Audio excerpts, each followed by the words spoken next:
Hi, hello, you guys. Welcome back.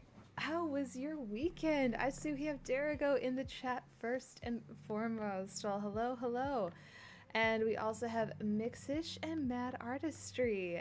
Hello, Fox and Renaside. Also, before I startle anybody, this is special effects. I had this on for a TikTok video earlier, and special effects blood kind of stains a little bit, so that's what's going on. Hello, Renaside. And Ghost Child, we got Quinmis doing a lurk. Quinmis, are you going to help me clean up a dungeon today? Because we're doing one of the community games where if people in my community have the game, they are free to join me to help me out with the session. Whew, mercy.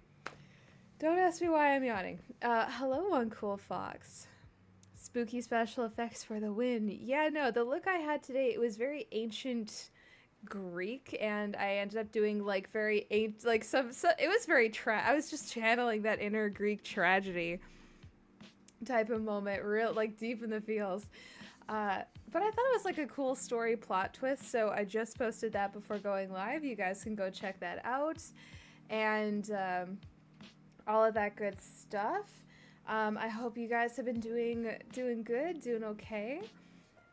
It is, it's cold out. It is officially actually winter.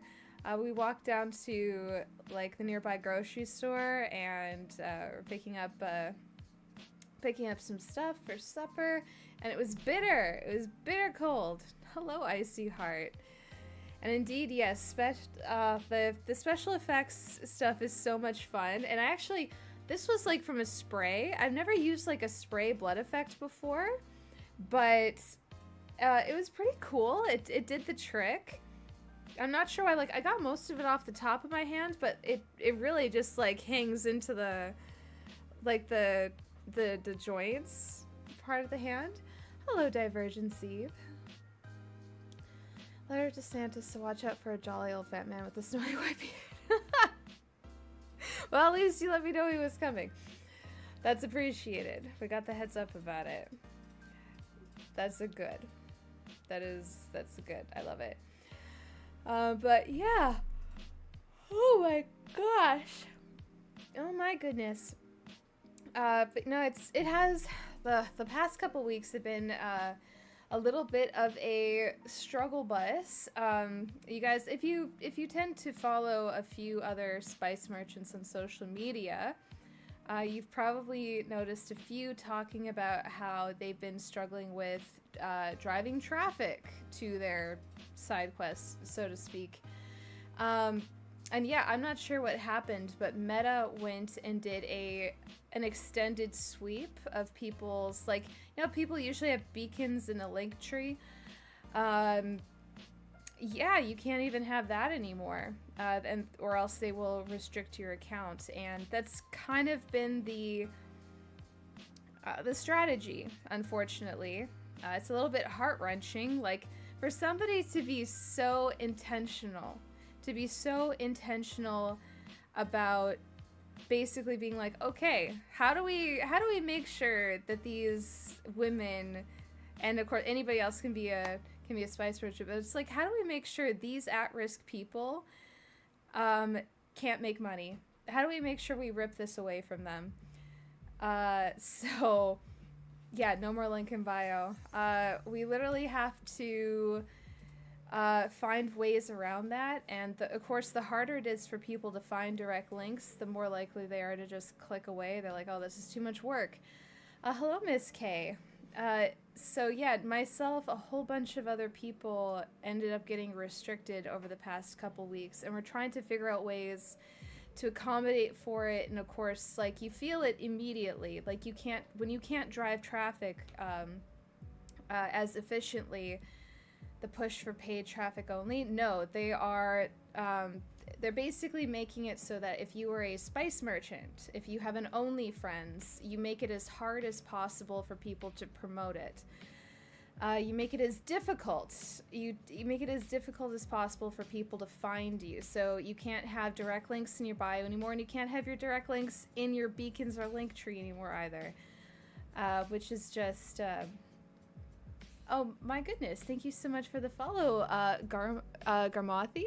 Thank you, thank you. We'll get you a little thank you boop from the Squishmallow there. Welcome, welcome. So yeah, it's one of those things that, like, not just for myself, but most people in my industry are actually doing that type of work because up till now it was very accessible work. For a lot of people who struggle with chronic pain or disability or things like that, like this. But what makes this so diabolical, like this whole push to basically make it as hard as possible for spicy people to promote themselves, is that I wonder if is because the fancy 1% can't invest in your success like other sites. I'm actually, it's bigger than that. Like, we've been looking at, if you've been watching Project 2025, the goal from these people ultimately is to ban it entirely. They want to actually get rid of it, all of it, and not a lot of people are taking that seriously, but it is getting it's increasing. It's been getting it's been getting heavier and heavier to the max 3 hashtag exchange, right? But no, this isn't about the 1%. This is about conservatives and their control issues and their salvation complex. I'm not even quite sure what they expect to make up this revenue with, because like, this industry makes a lot of money, so I'm not quite sure why their whole thing is we're going to get rid of it.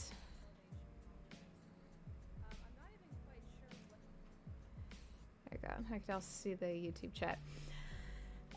So yeah, there's a lot of us who are kind of having to do a lot more work and a lot more effort just to try to make up the drop in traffic that these platforms are costing us, because we can't as effectively drive traffic anymore as of the past couple of weeks. Do you remember when King Zuck came out announcing freer speech on his platforms? Did anyone believe him? Not even remotely. I think we already know, like, what free speech means to them is, like, very conservative speech.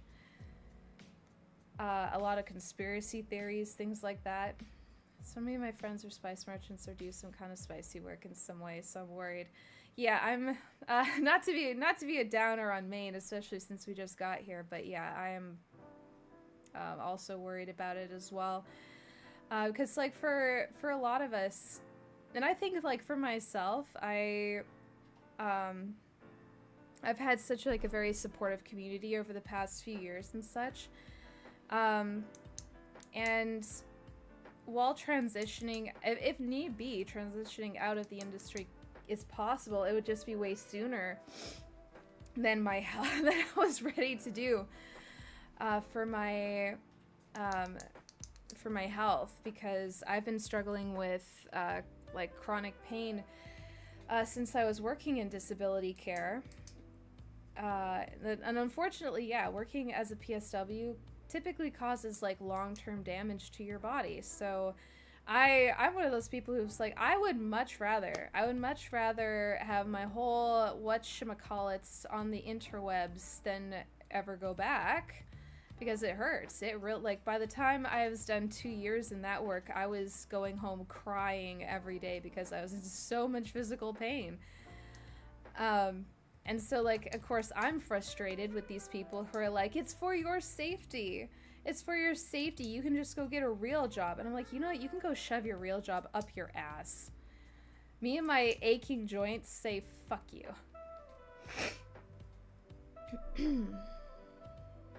Just like healthcare, they've got no plan past getting rid of it. Really? And no, you can't really ban it. It will just go underground. And unfortunately, that means, like, there's so many spice merchants who are able to work independently. And if they try banning this stuff, it means a lot of people are going to have to go back to pimps. And I'm like, how does that equal safety?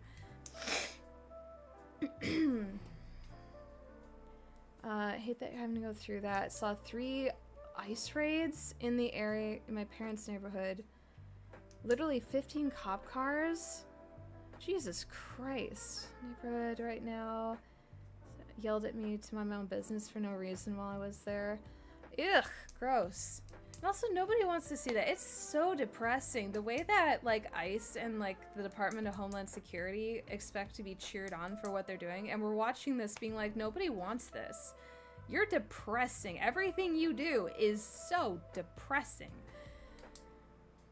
Word the things in a way that makes them apply to a much broader array of things than what they claim it's meant to be. Yeah, part of the issue, actually, is that they will try to claim things like being trans is pornographic. They're going to try to claim that being queer is pornographic. Gender identity is pornographic. Like, they're going to try to claim anything they don't like, they just shove under the category of obscene and pornographic. And people really don't pay enough attention to that. And honestly, though, Spicework, and that's the thing with Spicework, though, is that if I need to stop and sleep for a bit, if I need to, like, stop and do pain management, with the type of work I do, I can do that right now. You can't do that if you're doing something like working disability care. Real job. What corporation do you want to work for? I do not dream of labor. I really don't. The thing is, though, like, we've had this stuff protected for a long time because back in the day, we had bands like Twisted Sister. Like, the way that rock and roll stepped up back in the day, we had a lot of heavy metal rock and roll performers testify in Parliament about this stuff and be like, hey, this is actually free speech. You guys cannot be out here trying to ban things as obscene because that's ridiculous. You're fucking with music, you're fucking with art, you're fucking with S-workers. Like, this is not, that this is actually free speech and you need to leave it alone. And now here we are in, like, the 2020s, and we've had such a good run. What is that, like 40 years? 50, like 40-ish years of relative peace in this regard, only to have them come back with legislation to be like, we're bringing back obscenity laws. And I'm just like, Jesus Christ, could you get back on the Mayflower or something? You and your puritanical, useless ass. While that they're okay with the stuff in the Bible, though, of course they're okay with the stuff in the Bible. These people are obsessed with stuff like slavery. They love slavery, and the Bible is all about being... Literally, if you're wondering why these people like the Bible, it's because the Bible endorses slavery. And they are all about free, cheap labor and milking and farming their fellow human for all they can get. Like, that's why the Bible appeals to them. They don't actually mind Spicework. Well, aside from the few zealots, they just can't stand us women having agency in it. Yeah, I'm actually... Whatever it is they're driving for in the States, it's weird, it's creepy, it's controlling. It definitely seems to be a little Handmaid's Tale-ish. Using the Constitution as firewood at this point. It feels like it. Like, nothing matters anymore. I don't know if you guys saw that one person who's claiming to be persecuted because they got a 0 on their essay, and the essay itself is ass.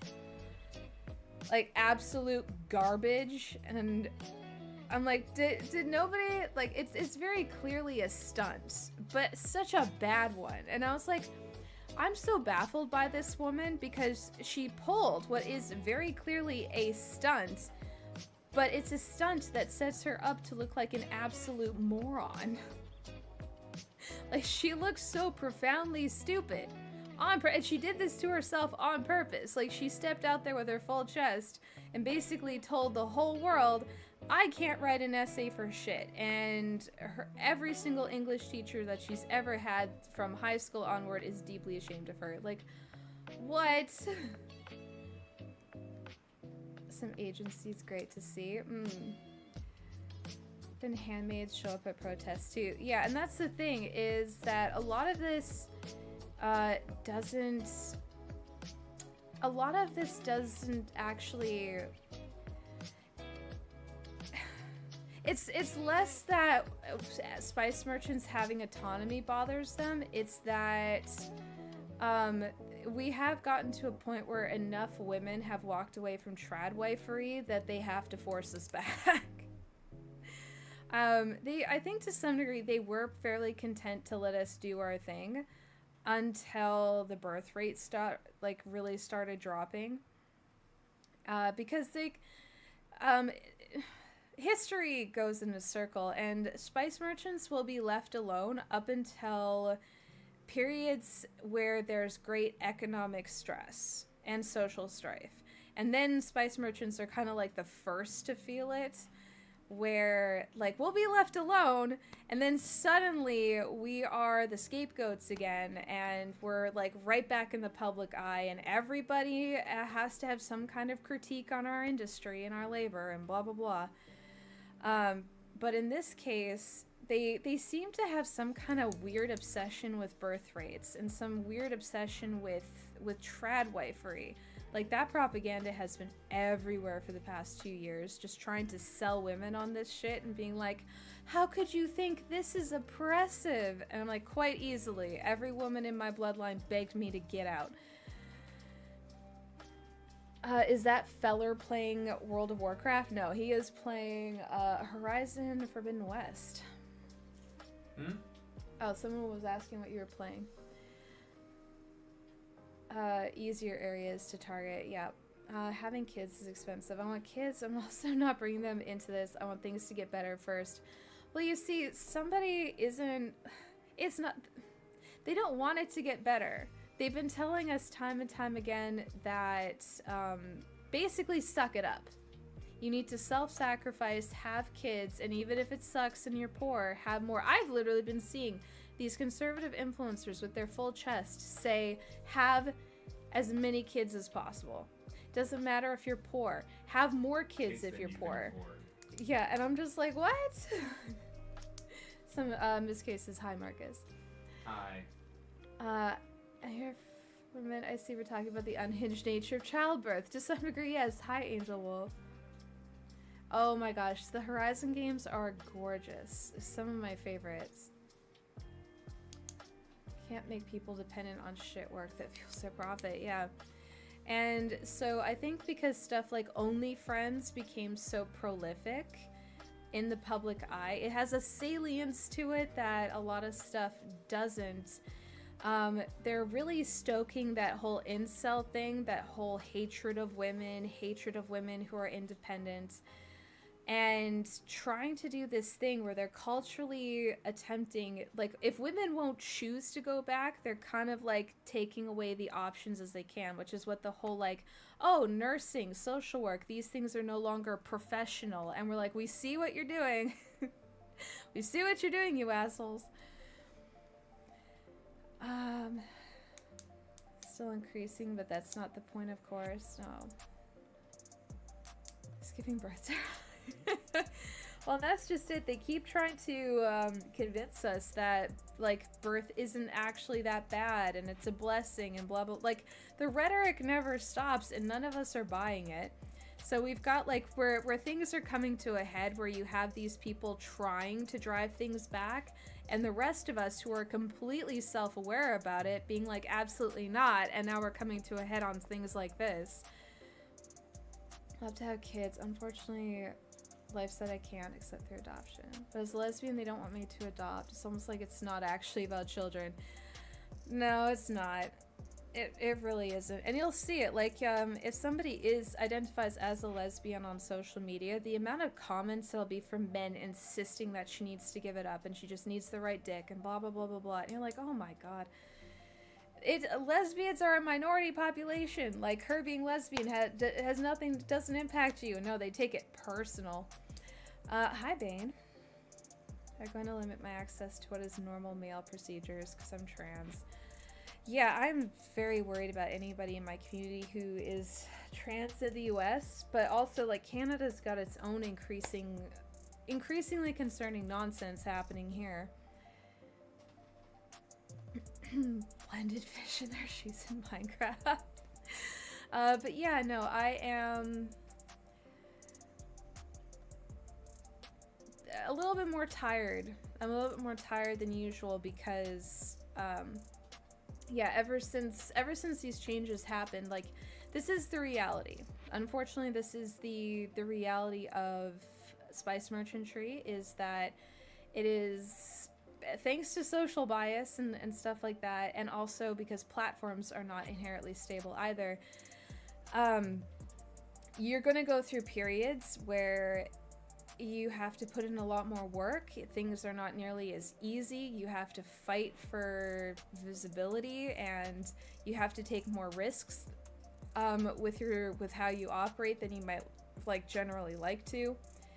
So that means you have more anxiety to work through and stuff like that, which is also exhausting. Something different with job issue, get the exhaustion, right? Despite it being in the name. How could they? It's literally right there. Yeah, just know it'll go right over their heads. It's fine. It's fine. No big deal. Definitely looking at getting off of the North American continent as a whole. Yeah, I don't blame you. At this point in time, the rest of the world is looking at North America, primarily like North America. I mean, like, what are you guys smoking? Because it's not the good stuff. Like, it's everybody just needs to stop huffing whatever they're huffing. Are all here for supplemental support, like vitamins. Yeah, so no, right now is definitely a period of time where, like, I know for myself, I'm a survival spice merchant myself. Hi Vixie Pixie. It's like I said, it's accessible labor, and it's labor that saved my ass. However, I do know that, like, as I get older and stuff like that, I want to focus on... Oh, and we have a new follower. Hello, Divergence E. Thank you. You get a welcome boop for the follow. Much appreciated. Snow powder. Maybe on the Canadian side. Like, I know in the future what I want to focus on career-wise is more on, like, on a therapeutic side of things. However, as I was talking about in one of my last streams, I want to make sure I get the training, the ethical oversight, things like that, before I really proceed in advancing in that way. So that means I'm going to have to take a few more years to actually take the programs, pass the classes, do the practicums, things like that. And that was the plan. Like, the plan all along really was, like, because I had never intended to be a content creator. That was an accident. The intent for, like, my adult life has always been, like, to do something therapeutic. Am I complaining about the trajectory? No, actually it turned out to be quite awesome. But it is hard on you. As much as I love what I do, the actual harm in my industry is that it's not stable. It is, you are constantly worried about your platforms. You're constantly worried about visibility. You're always at risk of aggressive people taking your existence personally. Like, it's one of those things where, like, I would say the sustainability of it is, as much as I love it, it's hard on you because of the social bias aspect and the way that platforms treat you, and, like, you're a small business that can't operate like a small business.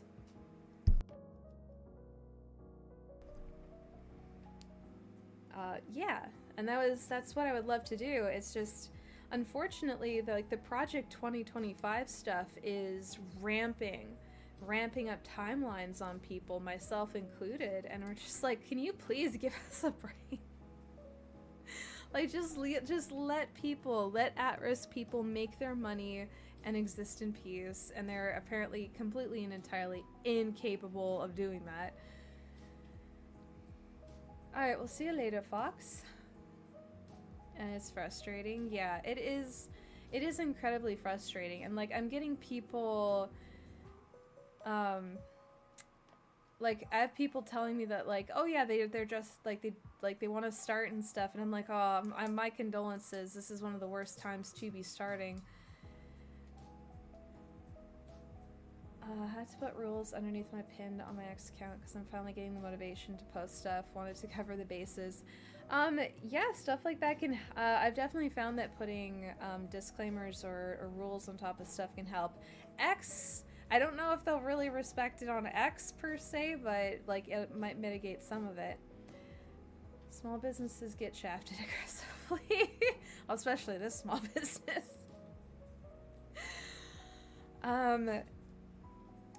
Still love how you mentioned you have the ACE community taking notice of your spice stuff. Really shows your spice stuff is for everyone. I died. It's actually because of Twitch that I figured that out. I didn't even really know until ACE people in my comments section on Twitch started talking about how they enjoyed the side quest stuff, and I was like, what? Really? Huh, go figure. And yeah, so we would love the space to simply exist, right? Hello, Chip. Just knowing what disability pays, they don't care. No, they don't give a shit. They really don't. Only 7 school days left of the semester. You got this. You're almost there, Phoenix. And also, yeah, shout out to my mod team that is sitting in chat right now, helping me keep my brain cells together. You guys are the best. As the best ever. But yeah, no, the past couple weeks, like I said, it's been like basically trying to figure out and adapt to the increase of just that coming down on you that these platforms do. I think it was, what was it, Rebecca Goodwin? She posted that she's restricted, like they won't show her account to new viewers. I think Hawk Hates You, that might have been another one. Mars was restricted as well. Just a whole bunch of of my mutuals or just spicy people I follow, like they're all talking about like their accounts won't be shown to new followers, they're restricted, they can't link things anymore. Like it's just How am I? I'm doing great. I'm doing good. Hope you had a good day at work. Look very lovely tonight, thank you. They just kind of said, be nice, behave, this account is spice, not discourse. Not talking to me in comments, we'll delete them though. Yeah, honestly, I typically find that, like, the only time that I get bullying comments on X is if I start shit. I'll actually just have I'll really just have nobody interact with my content other than my own community. Unless I'm being a little shit in someone else's space.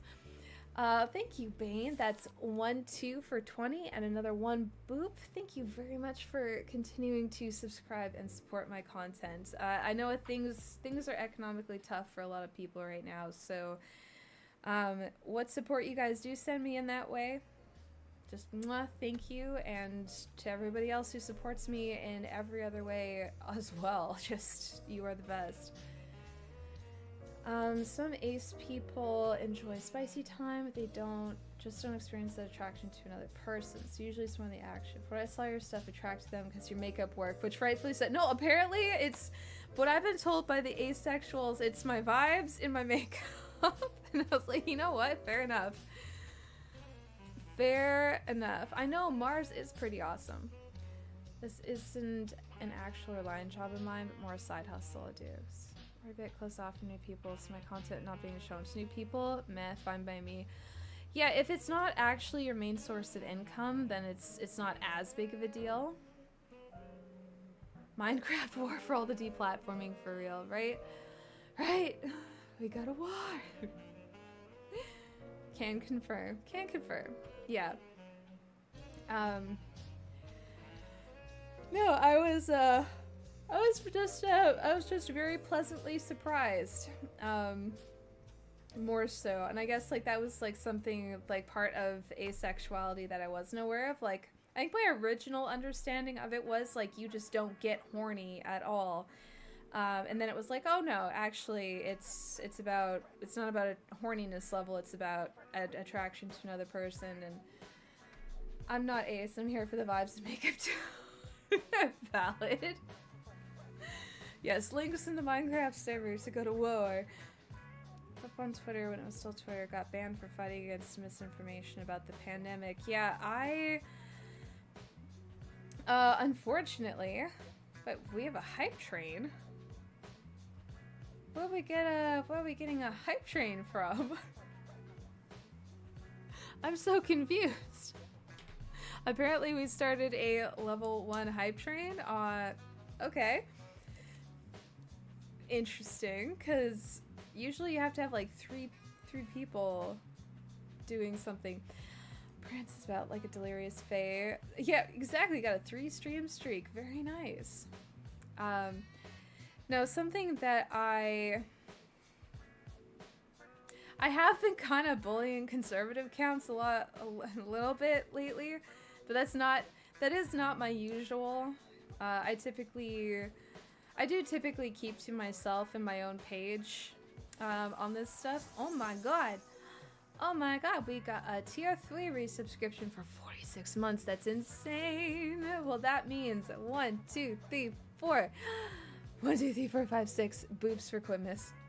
Oh, thank you very much. That means we are now into level 2, almost level 3. That's insane. Thank you so much. And yeah, that's our hype train. Let's go. I'm here for spicy, here for makeup-y Skittles, and of course personality. We got Survival Blade on top of that, as well as Ocean. Are we serious right now? How cool is that? Alright, Ocean 2 months, that's 1, 2 boops for you, and Survival Blade 18 months, so 1 for the first 10. 1, 2, 3, 4, 5, 6, 7, 8 boops as a thank you on top of that. Twitch making it easier like they couldn't make it easier the entire year. Hello, Shadlier. And also 2 months for you. Amazing. All right. Boop, boop. 1, 2 for you as well. Well, welcome, welcome. As far from being ace as can be, I'm here for the makeup and the vibes too. Yay. What? Ocean? Oh my gosh, you sweet bean. Oh, thank you. That's 5 gift subs over here. Well, that is another 1, 2, 3, 4, 5 boops. Thank you very much for that. Aw. And that means we're at a level 4 hype train right now. How cool is that? Thank you, thank you. Aw. That's very, very appreciated. And let's see, what did I miss? Currently questioning actually if I'm on a Spectrum realm, just due to the occasion. Because my body's temple, and my temple, no one's worthy of this temple. See, I had the opposite one where I was like, you know what, my body is a temple, and this temple is not actually impactable by the people who enter it. You cannot have a fundamental impact on me in that way. Oh my goodness, Derigo, thank you for the videos as well. Aw, we love to see it. And that was 69% of a level 4 hype train. How cool is that? That is amazing. Brat personality outside spice is something I could see a lot of ace people vibing with. Bratting's a lifestyle, this is true. And no, there are lots of ace people in the kink world. Techie! Techie, you're here! Also, Techie, I'm gonna be playing a game tonight that you might like. It's got like a little bit of a D&D theme, but it's like Viscera cleanup, but it's like fantasy dungeon cleanup, and there's traps and puzzles and challenges. My body's a temple. My temple, I'll do with it as I please. You know, my whole thing really just became like, okay, sometimes you'll hook up with somebody and the quality wasn't that good. And I'm like, you know what? I'm not disgusted by it. It's more like, it wasn't that great, but it also didn't fundamentally change me in any way. If my body is a temple, it's a temple for sex. That kind of temple. Oh my god. Hello, Nim. I'm here because I require good vibes from spice merchants, and you shall have them. Must reward chaotic behavior. Aww. It's been seeing you doing your thing against conservatives on Threads. It's been hilarious. Ocean, are you telling me? Are you telling me I just got 5 gift subs because of my gremlin bullying of conservatives on Threads? See, it paid off. What? It paid off. I just got 5 gift subs because of all the unhinged bullying of conservative accounts I've been doing on Threads. That's incredible. If that's worth it. Okay. That made my day. That really did. Oh my god. That's... I have to pay you a wage for your labor.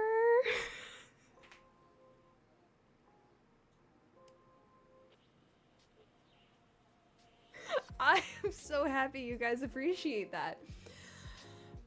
Because it's usually just me out here laughing at my own bad jokes. Oh my gosh. Is there a better reason to sub to Rosie's channel? Listen, but they make it so easy. They always do like these really shitty lists of like green flags in women, and then I'm like, ooh, let's talk about some green flags in men, and then it'll just be the most out to lunch nonsense possible, because subversive humor goes a long way. Unlike politicians, we believe in paying for work. You guys kill me. You kill me. Oh my goodness, little ghost. That is 2 months. All right. Boop, boop. Thank you very much for the resubscription to my content. Sometimes I look at people and go, I just cleaned this temple. Clean temple is aesthetically pleasing, therefore temple's closed for time being until pleasing aesthetic feeling has been satisfied. And you know what? That's fair. That is fair. Threads has been absolutely flooded with unhinged takes, and I'd say a solid 30% of the time there's a golden response from Rosie Quartz just saying something side-splitting.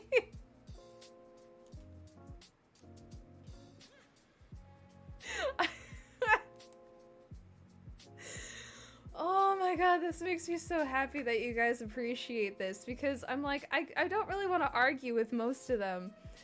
And it's just fun. It's fun. Everybody find green flags but me.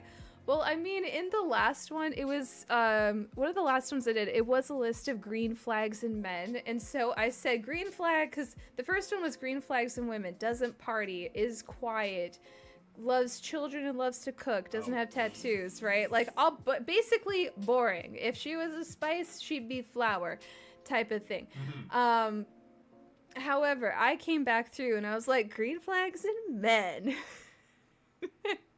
Only sounds he makes is armor rattling. Has lost at least 5 teeth to gnawing on bones. Loves to cook 1 meal. Stew. Respects the glowing void orb. Like, it was just like a whole list of things. Wears a weasel as a headpiece. Like, green the green flag. Possibly. Possibly inspired. Love when you do the lists and comments on Threads too. Oh my gosh. Well, that makes me so happy that you guys enjoy my shenanigans. Oh my god. I have a great time. I really do. I have such a great time with it. And thank you guys so much for the hype train. That was very affirming. I guess I just got my positive reinforcement to continue being an unhinged little gremlin online. Which makes me very happy. That's the one I lost it at.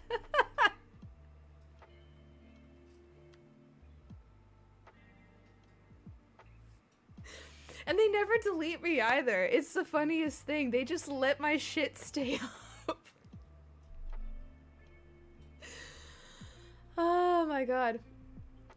Green flags and men, as far as I found, will cook and clean without being asked, and constantly worried about being as honest as possible about everything. Aww. Besides tattoos, which one I have, it was a list of all the things I do, and I'm a man, so they want me as their perfect woman. Exactly. Exactly. We're like, we can make this happen. Now, Kith. Green flags and women traits are tradwife traits, and just like that, I'm having a neon wacky waving inflatable arm flailing too. Yeah, exactly. The orb. With these people, but 1 or 2 bouts is great stuff. Yeah, no, I actually, because my policy is basically, I drop what I have to say. I decide what I want to say, and I drop that, and then I leave.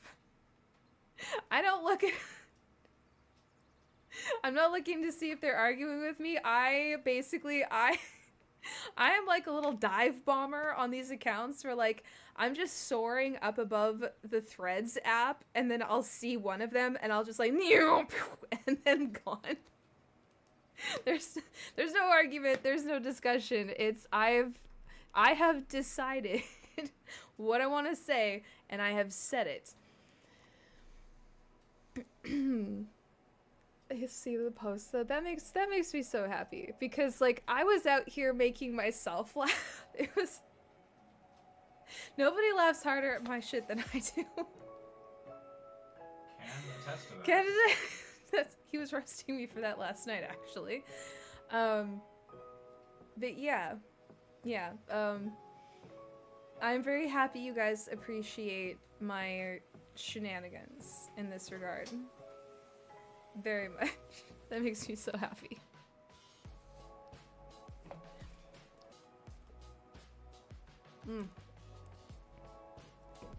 But yeah. Genuinely just wanted you to know you were appreciated. Aww. No, that makes me very happy. Because I have definitely found, I broke my own rule in this morning with one person, but like I've definitely found that arguing with these people doesn't work. Trying to use shame, anger, punishment, whatever tactics don't work. However, if I change my language to something very, like, interaction changes based on the language you use. And it's really interesting to see. Because if we don't argue, we rage bait. But what is really interesting to see is that the kind of like classic social justice stuff that most people are used to doing and used to seeing, used to reacting with, it doesn't really work. They're not listening.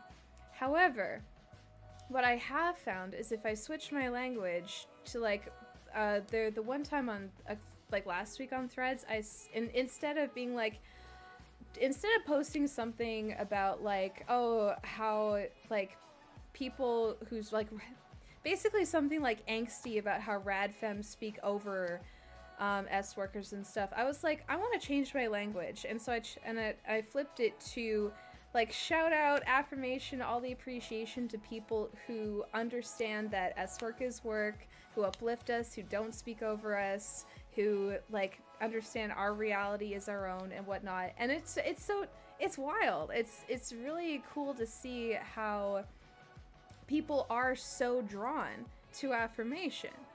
Like the way, like, if you put something out there that goes, hey, you're doing so good, thank you for this, I see you for that, I appreciate this about you, people get so, myself included, I'm a praise slut as fuck, we are so oriented towards praise, towards affirmation, towards being uplifted. And so positive magnetism, right? I'm human. I deviate from this once in a while. I'll still have my own little like social justice moment. And like or like that trope, because social justice is still important, but like, you know, that like that social justice warrior trope. I'll have my own moment in that trope where it's not really effective or healthy. I have it. I still will do it here and there as a treat. But overall, how you speak does actually make a very profound impact if you actually alter it to something that encourages people, uplifts them, like little verbal treats. Like, we need to go this way.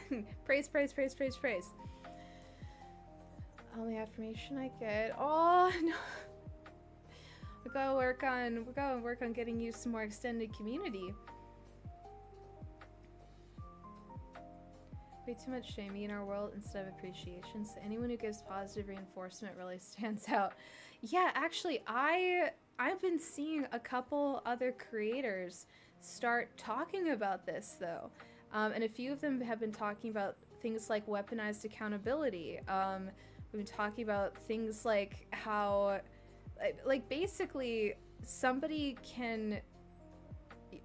The one that really got me, they were talking about how, in regards to like accountability online and stuff, it actually pays off more to be a villain and to not care, because it's the people who do care that actually get walloped on the most. It's the people that try to apologize, the people who try to make it right, the people who do care. It actually pays off more to just, if you're a creator, to be the villain and just to not give a shit and become a bigger and bigger villain. And like, if my content can have any long-term impact at all, it would be for people to start changing the way they interact with each other in this regard. Like, basically being like, you know what? This stuff doesn't work. Shame doesn't work. Weaponized accountability doesn't work. Forced accountability doesn't work. Shame doesn't work. Guilt doesn't work. And overloading somebody's system with a ton of criticism from multiple places, from multiple people, actually is an ethical nightmare. So we need to actually start altering how we build community. We have to start altering the way we speak to each other. We have to start altering our own perceptions of accountability and what effective accountability looks like. Oh, we gotta hydrate here. Pot stirring gets more views. Yeah, pays to be an asshole. Unfortunately, in the current social media thing, like, if you look at some of the most, who are considered the most problematic people, and everyone's like, why do they still have a platform? It's because they don't give a shit about your opinion. They don't. They literally hit a point where they don't care. And unfortunately, there is also a side to things where you will see somebody get absolutely walloped. They made an offhand comment, they committed some minor sin, and then suddenly they're getting absolutely demolished by hundreds to thousands of people all at once. And it's just like, is nobody stopping to look at this and be like, hey, a human brain is not designed to take this level of critique from this many people. We're not equipped to handle that. You're going to cause damage to somebody's nervous system and to their brain and their self-concept if we handle people in this way. Wait, I don't actually want to be that person. Right? And like, as a content creator, I of course also feel like the stress. There's times where I felt myself be too defensive or not willing to listen or stuff like that because of that fear, right? That fear of what'll happen if like people decide there's an issue with you, there's an issue with how you conduct yourself, the choices you made in your life, blah blah blah. There's that worry, of course. And yeah, actually, when you have that level of stress and anxiety, the knee-jerk reaction is to be like, fuck you guys then. If you can't be understanding, if you can't give me grace or whatnot, then fuck you. I will go from here and up here. And that is a very normal human reaction. And that's why, like, that's why I'm so strong on this. I'm like, you guys, you're going to lose somebody if you actually come down this hard on them. They don't actually owe you accountability. If you're going to operate with people too intensely And without grace, if you're going to be up in their space, stressing out their nervous system, it is actually kind of valid for them to not give a shit anymore, because you're not being careful with them. You're not being careful with their brain. You're not being careful with their nervous system. And to some degree, yeah, it is actually a valid self-preservation move to become the villain. Is it a valid one? Yes. Healthy one? No. Still not healthy. No, they really don't. Over and over until it becomes true, whether or not. Yeah. No, people's brains are not designed for that. And even like, I've seen there's a few content creators that do call out content where they'll sit there like a spider on the internet and wait for somebody problematic to pop up, and then they will wallop that person with accountability. They'll call for them to be hunted down. There'll be calls for that person to lose their job. And that's horrifying to me, because I'm like, since when has anybody ever improved under conditions of intense stress? If you see somebody behaving in a way that's harmful, hurtful, inappropriate, whatever, what on earth is costing them their livelihood, costing them community, costing them support going to do? They're not going to improve. They're not going to get it. What's actually going to happen is they're going to fall apart, get angry, get defensive, possibly get even more harmful towards that. Like, you cannot expect improvement in response to punishment, because it's not how humans operate. And the more stressed out a person becomes, the less likely you're going to see behavioral improvement of any kind. But we keep doing this. I don't know why. Our knee-jerk reaction as a species is literally to actively and intentionally stress somebody out and then yell at them for not improving and be like, oh, we didn't see this or that from you. We never saw you hold yourself accountable. I'm like, what? You cost them their livelihood.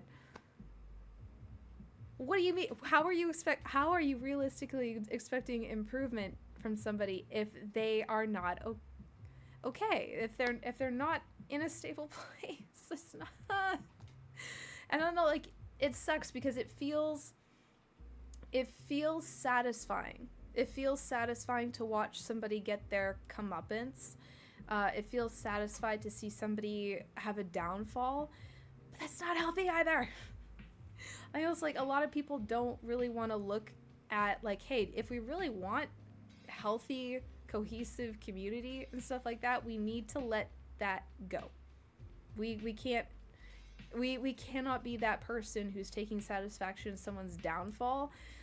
And this, I don't know, maybe it's like I've just the amount of training I've had, the ethics classes, stuff like that, but like, even to people who have done me the most harm in my life, the people, when I think about the people in my life who've hurt me the most, I had to sit with, if I found out bad things happened to them, would I cheer? Would I feel happy?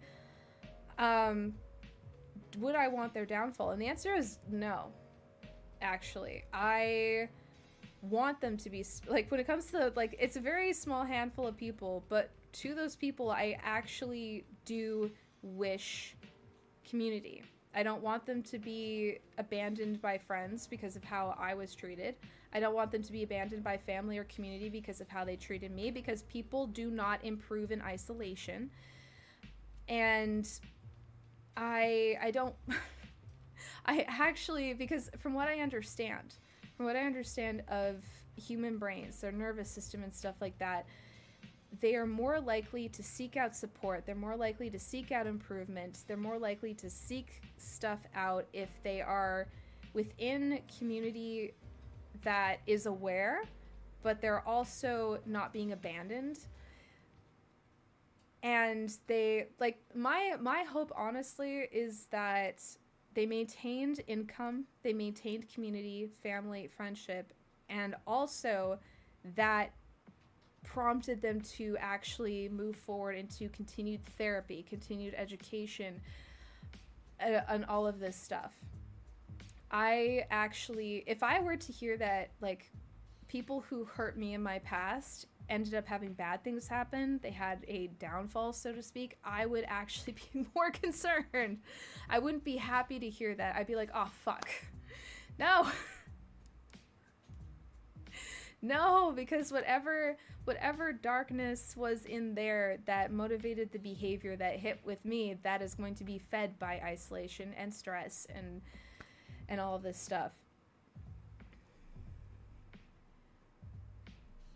I want good criticism. It's part of how I can improve. Some people aren't interested in improvement. They just want to hurl abuse for some personal reason. Yeah, no, something that, like, as a continuous people pleaser, I had to really take a look at was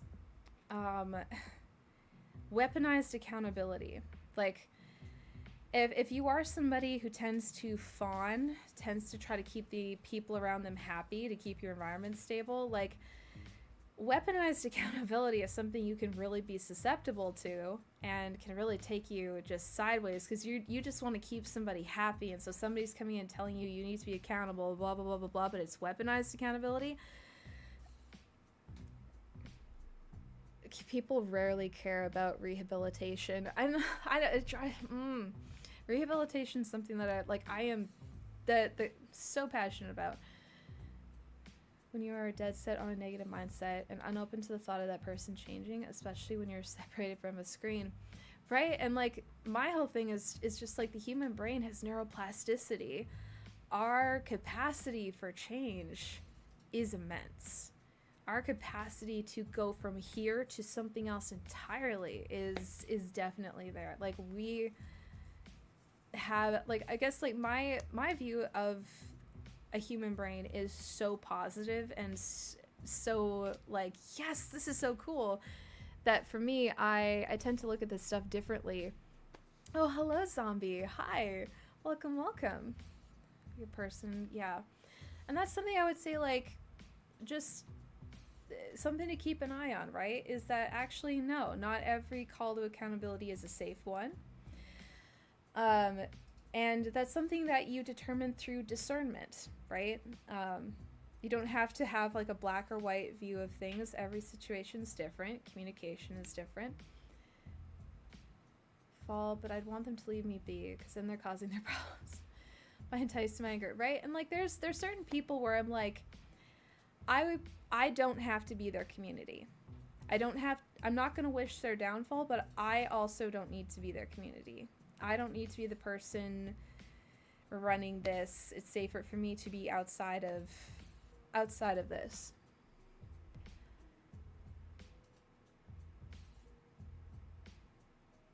Only know each other on the internet, don't have access to. How my current internal state, I can only still wish certain people been in such a positive place in months. And yeah, and honestly, like, and I will disclaimer that with, like, how I view this stuff is not how you have to. However you feel about somebody who has treated you a certain way, that's between you and them. I will always say with my content, I talk about tools, not tenets. This isn't a church. This is not scripture. This isn't even a textbook. I'm conveying my own. I'll convey my own way that I feel about things, how I operate, and and maybe why I think that way. Because like, my perspective is deeply influenced by a variety of things that I think are really cool and fascinating. But at the end of the day, your own recovery process, your own everything that you're going through is your own. This isn't the Church of the Void Orb. Yeah, very much so. The patterns you are surrounded by will determine how you function in general, but any brain of any living thing is mainly rooted in instinctual survival. Yeah, oh, hi, Scotty. Hello. Scotty doesn't know that Fiona had me. Sorry. It's like a sleeper cell. Every time you pop in, it just gets like activated. How you doing? And yeah, it's actually another reason why I talk about giving yourself grace. Give yourself grace is because expecting yourself to be regulated all the time, expecting yourself to have the perfect communication response, expecting yourself to never be ego defensive. That's also purity culture, right?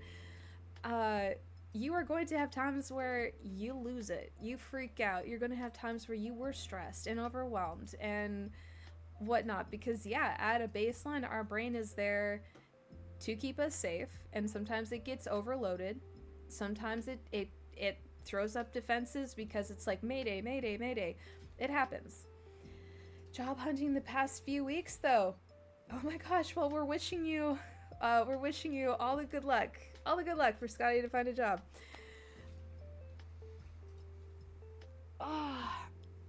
But for real, we're, for all the people here in this community, we're cheering you on for that. We hope you get good things come through for you.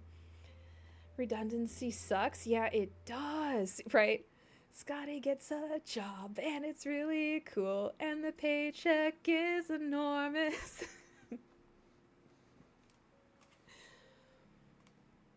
The only real difference humans have is we have a better understanding of what emotions mean and what actions will lead to.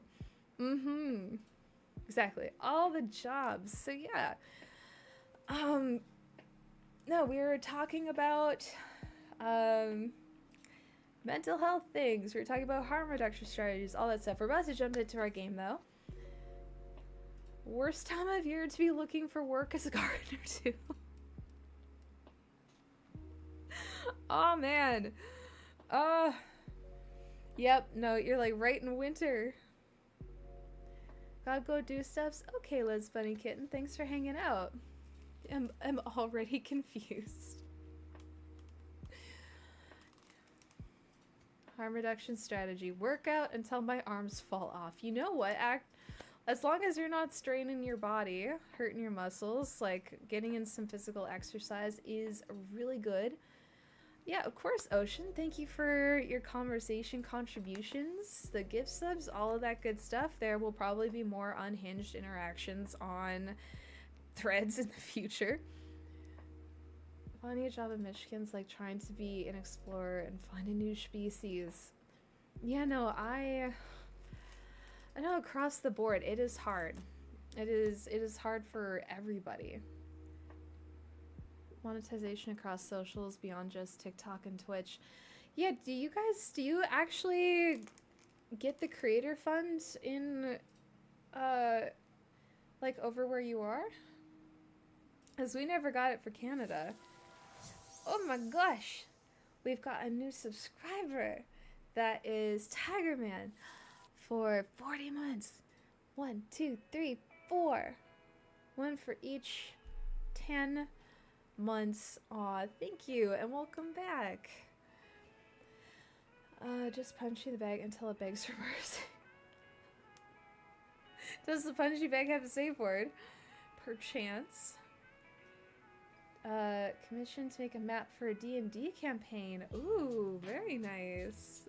We love to see it. Well, I guess not just for Scotty, but we're sending all the good vibes, all the good things, wishing all the best for everybody in chat who's in that place of job hunting, trying to find that security and whatnot, because it's stressful, it sucks, it's hard, and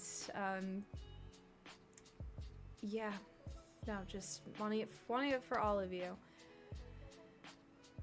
To make a minute-long content to make any money, which isn't what I built my platform on. It's rather demanding to keep making minute-long videos when you work full-time. Okay, and like that's so true though, because like, I mean, especially back in like, you showed up for me in 2020 and it was like Jesus with a bat, and that content does not go on for a minute. Actually, I think it was Jesus and the cop doing something very sinful. It was one of the first videos of yours that I remember. Exactly, good vibes and cheese for all. Yeah, exactly, we all love Jesus with a bat. And the sunglasses, it was great.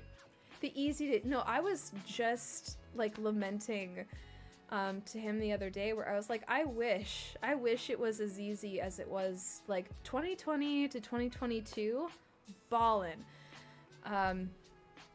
They didn't have that pay to promote crap on things, and the algorithm was not oriented to TikTok shop, and things were a lot more original, and yeah, that video got secretly taken down. I saw that it got taken down too, and I was like, what the hello? That was hilarious. Can't do any self-regulating reflection because I'm constantly in survival mode, trying to make sure I pay rent and other bills. What do they call that? Maslow's hierarchy of needs. In order to get to this stuff, this other stuff needs to be taken care of. And yeah, it really was. It was the good old days. I miss it. I really do, but unfortunately, TikTok just... It's not what it used to be. No notification of being taken down for violating guidelines. It would just vanish. Just like that. You're like, what? That's wild.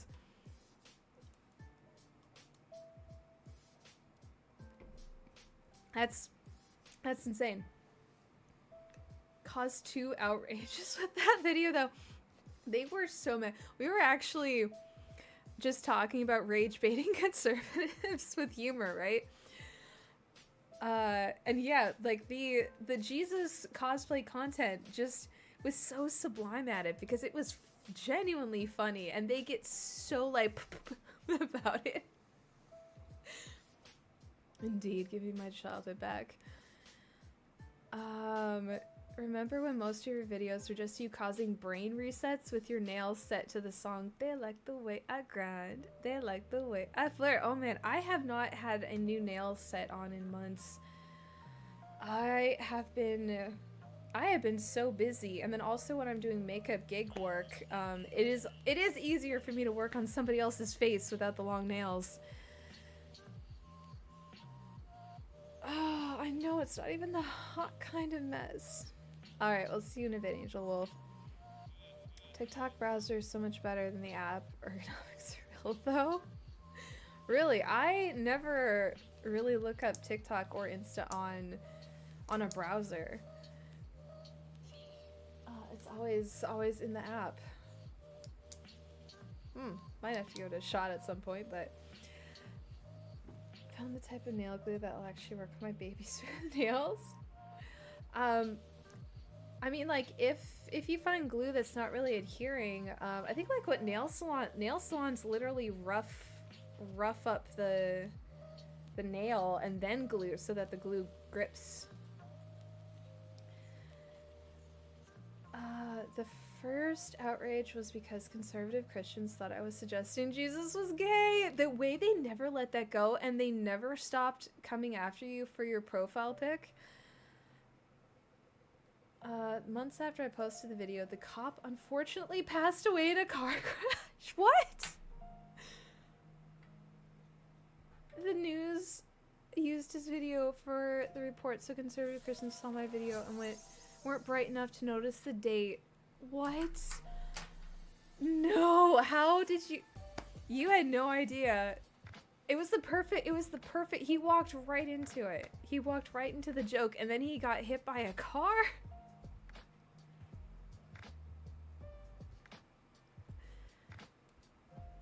There are no rules. Like, we are in a choose your own adventure sandbox. Holy shit. Harley, almost 3 years. That's 1, 2, 3 boobs for you, and then 1, 2, 3, 4, 5. Just 3 for 3 years? No, I do, instead of doing 35 boobs, I do 1 boob for every 10 months. Do 30 boobs, you coward. No. You do 30 boobs. No, it's your stream. You do. You. Me. If you're going to demand, this, you do it. This is true, Tiger Man. Aren't misfortunes a punishment from God in their book? Yeah, unfortunately, according to their own canon, it's either a test from God for somebody in his family, or he got smote. He done got. Yeah, Jesus Christ. Because I know I remember the first outrage. I didn't know about the second one.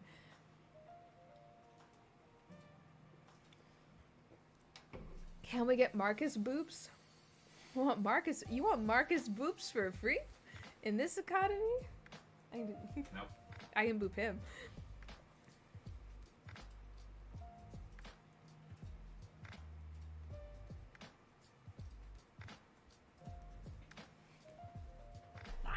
Ah!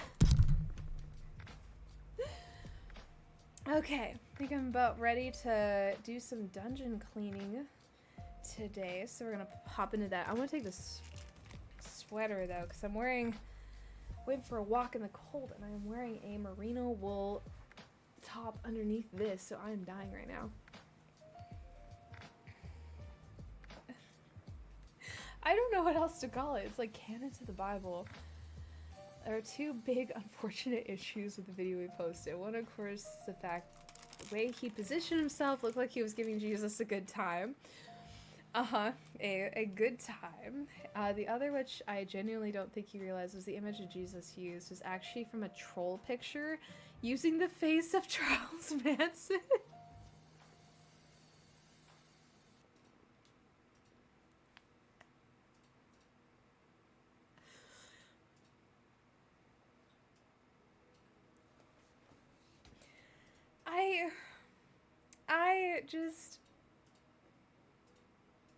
I have hair underneath the wig.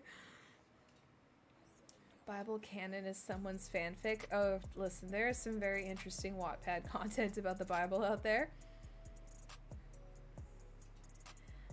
Also made a joke last week saying that the entire cross process was the ultimate kind of character building. Oh man. There's a reason he turned off comments. I can't believe he left it up after people pointed out that's not Jesus, and also why is Jesus getting a happy ending? He kept it up. That's incredible. That is incredible. But it also explains why, like, because yeah, so much of your content was like very quick to the point, like this type of stuff, so they're making you do like the minute-long talking videos, eh? And those are tiring. Yes, I do though.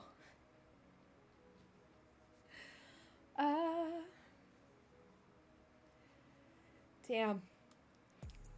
Yeah, no, I think like a lot of us actually at this point are struggling to decide what to do social media wise, because it's so weird. Yes, you're on a 15 stream streak. That's incredible. Especially editing it all. Yeah, I don't think people don't really take into consideration how much work goes into even like a small bit of media. Yeah, Nim, things were discussed. Things were discussed. I mean, we were just seeing there's one very prolific spicy creator, like Angela White. She was posting that she doesn't know what to put on like TikTok because nothing she does is safe for work. And she's like, yeah, what I talk about is not safe for work. What I do for a living is not safe for work. My hobbies are not safe for work. What I wear is not safe for work. And I was like, girl, say. It really just is like, what are you supposed to do? And I'm seeing one account of this girl, I think she's Scottish, where she says directly, get ready with me to get paid to get on camera by my boyfriend, and just straight up full chest says that. And I was like, how are you still here? I don't understand, because half of my Spice Merchant friends have been yeeted for far less. Who is it? Nick? Nick will get banned just for wearing a sundress. It's wild. And I'm watching her do this, and I'm watching her talking about taking in-person clients and shit, and I was like, how? How are you still here? He was a carpenter for a reason, Jesus. Astrid on TikTok, aka the woman that says, I bought too many crowns. You need to do a video called I bought too many wigs. Oh my gosh, I honestly am not even sure like where she gets the money for that crown haul, because damn, those are not cheap. Our creator was handing out brains. She thought he said trains and took the first one out. Well, and that's just it. It's like, I don't know where the line is. Hit that spot by You're Pretty. I mean, they wouldn't ban you for that, Pixie. You might get banned for that stuff on X if you're really insistent about it. Nick got deplatformed, I get. Yeah, it is such BS. I mean, Cutie lost a cosplay page that she worked hard on for years, and it is one of those things where like it does break your heart, because a lot of work goes into it. It's your community, it's your creativity, and it's your visibility. So when I see some creators talk about the customs they make, and they'll use the specific terms for those customs, and their account's still up, and I'm almost like, TikTok, which is it? Which is it? Because my friend can't wear a sundress without getting hit by a guidelines violation, but this creator can talk about doing specific customs for people. What the fuck?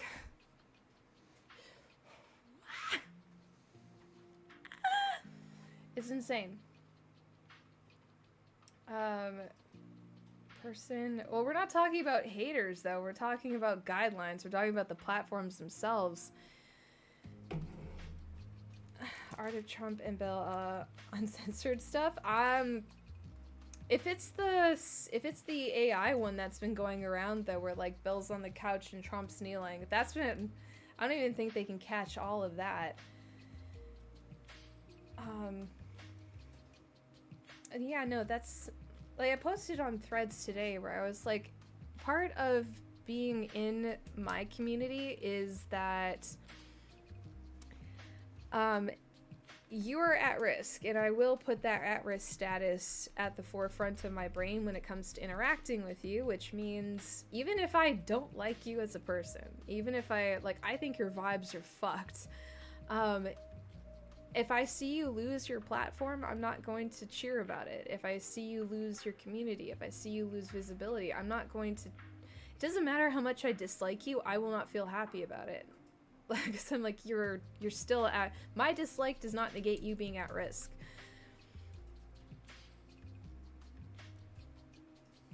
A married versus a person who is more clean cut, doing spicy things, and their account stays up. No, it's...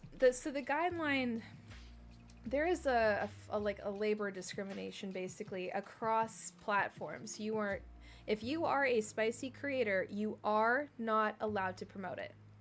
It is very, very clearly specified in the guidelines. This is prohibited. And so most content creators, because they rely... and it's so frustrating because all of these platforms are built on the backs, on the content, on the work of these spicy workers. But no, you are not allowed to drive traffic from a platform, not directly. Like, it has nothing to do with this other stuff. It is a very direct, you cannot promote this. You have to be sideways about it.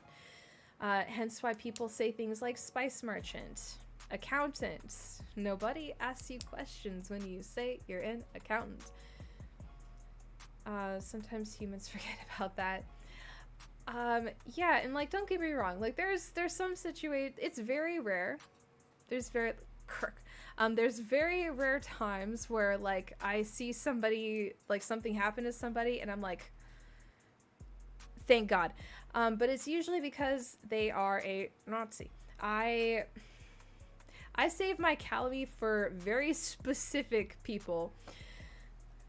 Yeah, they don't want you sending traffic elsewhere. And they also, as the thing is, these platforms didn't really care up until KOSA, I believe it was. Like, there's 2 anti-trafficking pieces of legislation that hit the US that decimated traffic for spicy people. And, oh, what's it called? I haven't thought about it in a while. It hit around the same time Backpages went down. There's KOSA and one other. Sesta Fosta. That one. So back when I first got on TikTok, you would see people directly linking things like OnlyFriends in their bio. We can't do that anymore because of Fosta Sesta, or Sesta Fosta, and KOSA. Yeah, so because of this legislation, these platforms, they don't want to be held liable for trafficking. And because trafficking and consensual ethical spice merchantry are often conflated, they threw spice merchants under the bus completely. And they were like, nope, too much of a liability.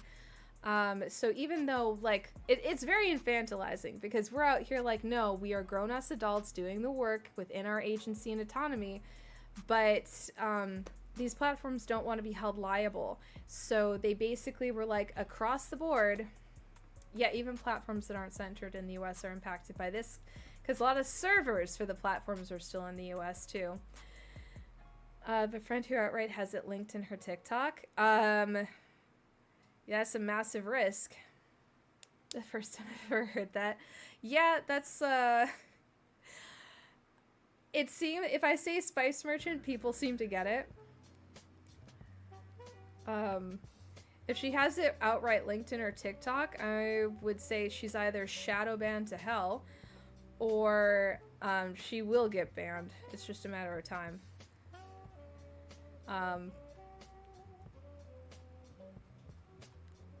Doing something to target specific trafficking behaviors. Right? Like, that's the problem, is that every time they do this thing where everything gets impacted and they throw spice merchants out with the traffickers, they end up reinforcing trafficking and fucking over everybody else. It's very frustrating.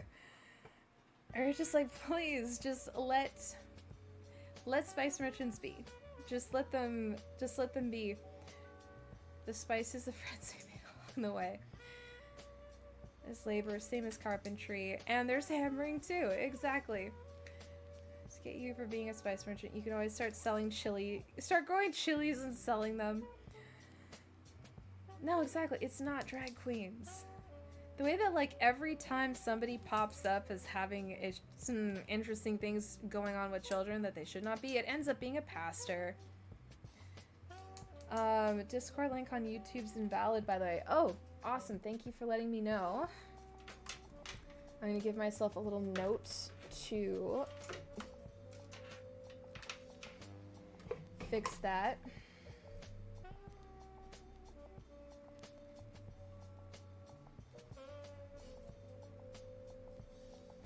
Okay. Family wonders when my cousin moved to Australia. No, 100%. What we really need is decriminalization.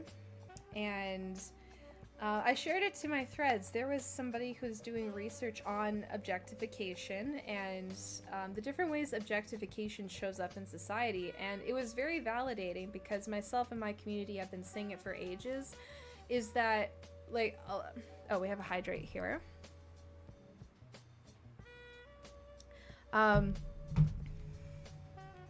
A lot of people will critique spice merchantry and be like, oh, this content teaches you to objectify people. And I was like, maybe, first of all, maybe if you're stupid. Because the rest of us understand that when we watch a certain type of content, we are looking at one to multiple performers who are adults performing choreographed content. They are not an object. The rest of us are fully aware that that is a performer, the same as the guy who plays Batman is a performer, right? Like, we do not see an object. We do not get socialized to treat other people and view other people as objects. I honestly, that whole thing where it's like, oh, it teaches you to objectify people, I think honestly only if you're fucking stupid. Really, if somebody is inappropriately objectifying you and treating you terribly, it's not because they were watching some kind of interesting content that exists out there in the interwebs, at least for now. If because it's typically seen as a man, right? They'll just be like, men objectify women. No. An asshole objectifies women, and it's not because of the content. It's not because he was watching spicy content. He's objectifying you because he's a dipshit, asshole, piss baby wiener boy, and he's chosen to be that way. he did, because this is like, the human body is not some kind of visual biohazard that fundamentally alters your character from being viewed. You cannot, if you see my body, seeing my body will not fundamentally alter your character. It's not. I don't know, it fundamentally altered my character. Shut up, you're biased. I came in at Piss Baby Wiener Boy. But yeah, that's exactly what it is. That's exactly what it is. It's his character. If he's objectifying you in a harmful way, it's because he sucks. It is not because he was watching certain types of content. It's not because he was watching corn. He just sucks. Stop displacing responsibility for his little piss baby wiener behavior onto content. He just sucks. Neurons do activate, but in this case, like, the reason people watch a certain type of content, the reason we watch content in general, the reason we tell stories, is because the human brain has mirror neurons. And when mirror neurons activate, you will get a semblance, like a response in your brain similar to what you were seeing. So if you see a torture scene in a movie, you're going to feel like viscerally impacted by it sometimes. Like, there'll be, like, if you see fingernails being pulled, there's part of your brain that goes, ah, and you all, like, practically feel your own, like, a ghost phantom effect in your own hands and stuff like that. That's because of mirror neurons. If you see someone crying, your mirror neurons can activate, and you will also feel sad, the empathy response, right? So we watch spicy content because it activates our mirror neurons and it helps us nut. That's it. It really just comes down to, this content helps us nut fast. And it is a way of, mirror neurons help us experience more than we would normally. It's actually pretty cool. Like, it's that part of our brain that allows us to access somebody else's experience without having that experience for real. It's part, like, fantasy content is so important. Even dark themed content is important because it allows us to explore the human experience without the consequences that would have in reality. The way it looks to me. Yeah, well, the thing is, spicy work has been criminalized across the board throughout time and history, just in, like, different, like, it'll go up and down. It's such lousy private time, they don't get it's a performance. It actually comes down, that's a whole other thing in regards to identity development and high demand over self.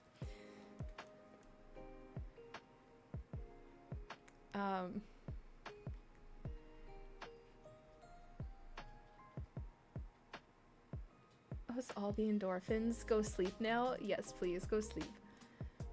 Fantasy from reality, 4 to 6. So if someone conflates the two, they're developed below that level. No, for real. Like, we hit concrete formal operations in cognitive development by age 12. Like, part of the like, when people talk about how certain things need to be censored, certain things need to be banned, Or when they talk about how kink needs to be removed from like corn content and stuff like that, it is a problem, because there's no such thing as thought crime.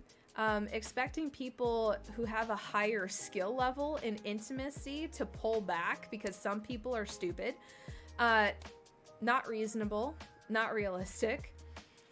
Follow suit, we just don't know the trees, right? Like, and part of the reason that like censorship of this stuff is an issue because the human brain has a prefrontal cortex. That is the decision-making center of the brain. And because of the prefrontal cortex, we have discernment.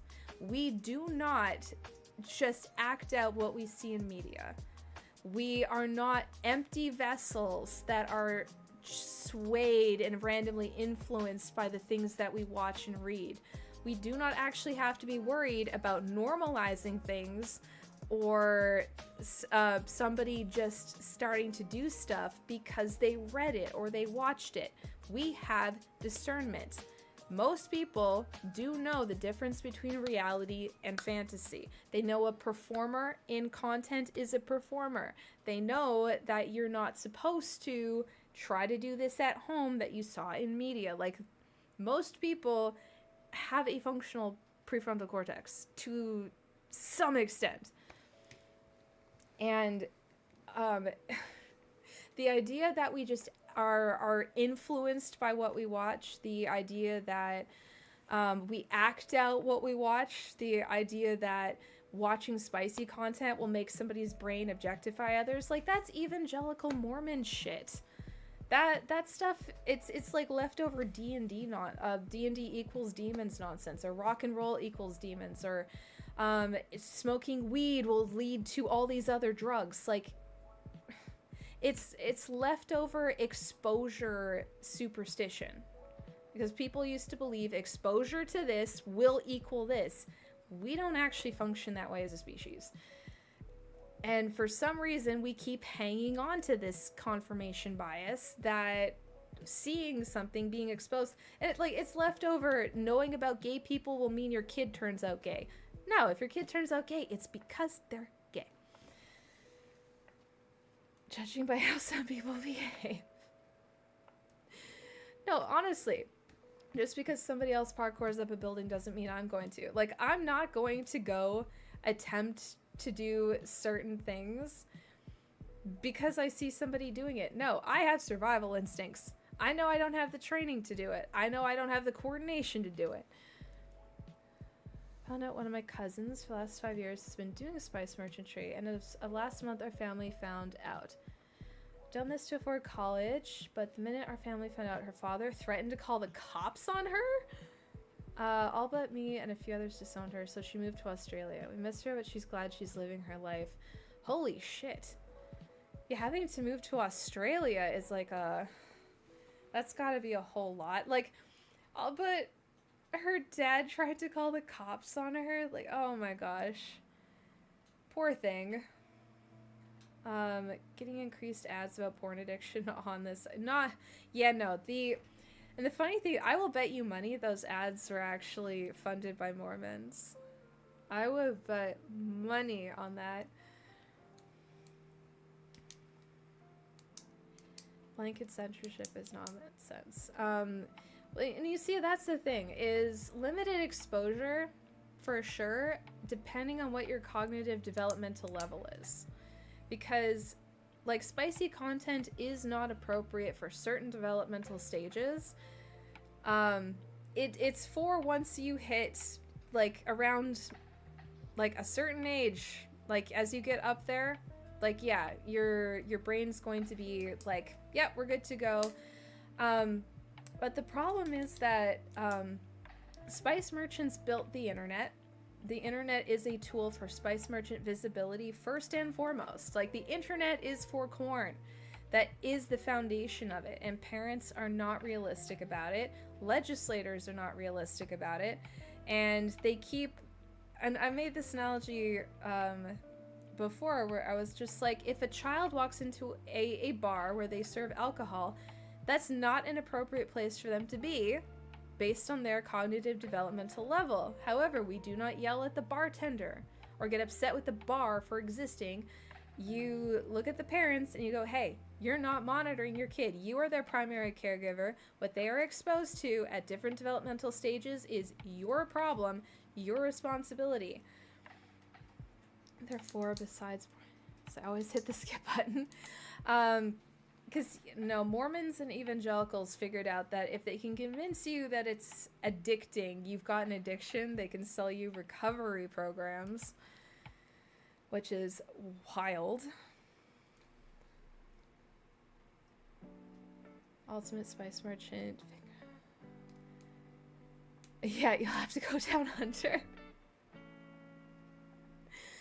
Yeah, no, Spice Merchantry drove, we have the technology we do today because of the demand for Spice Merchant content. And I think it was actually the very first VHS it's corn. Now, if a donkey walks up to a bar, you might have a case. I think in that point, we're just confused and wondering what happened. Like, where are we? Hello?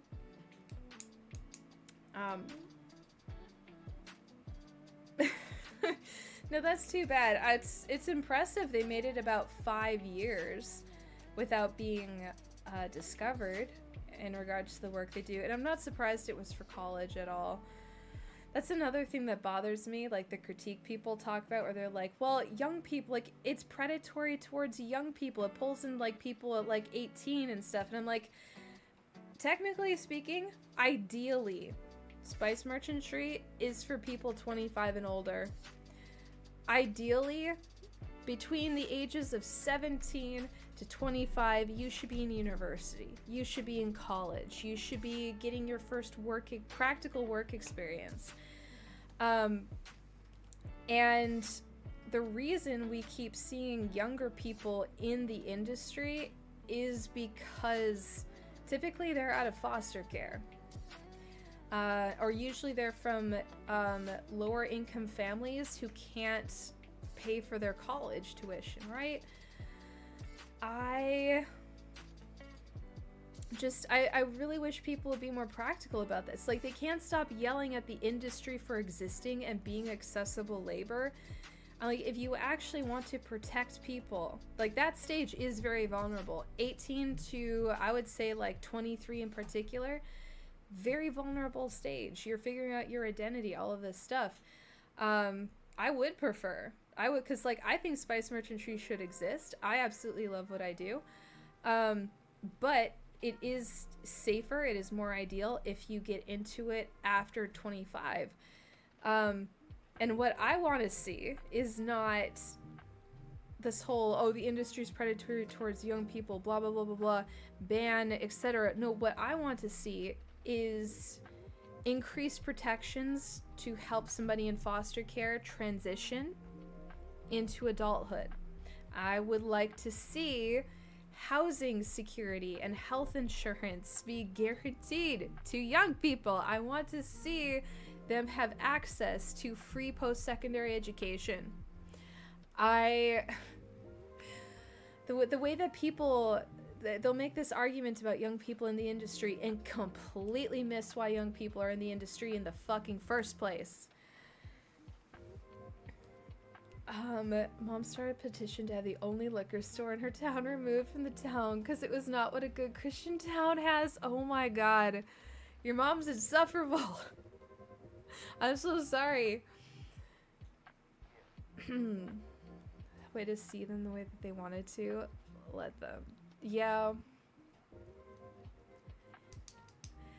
Yeah, and support their needs, right? Like, they're no, for real, they monetize. Like, these points of transition, they're, like, the real predatory things that are sitting on young people's lives. It's the student loans.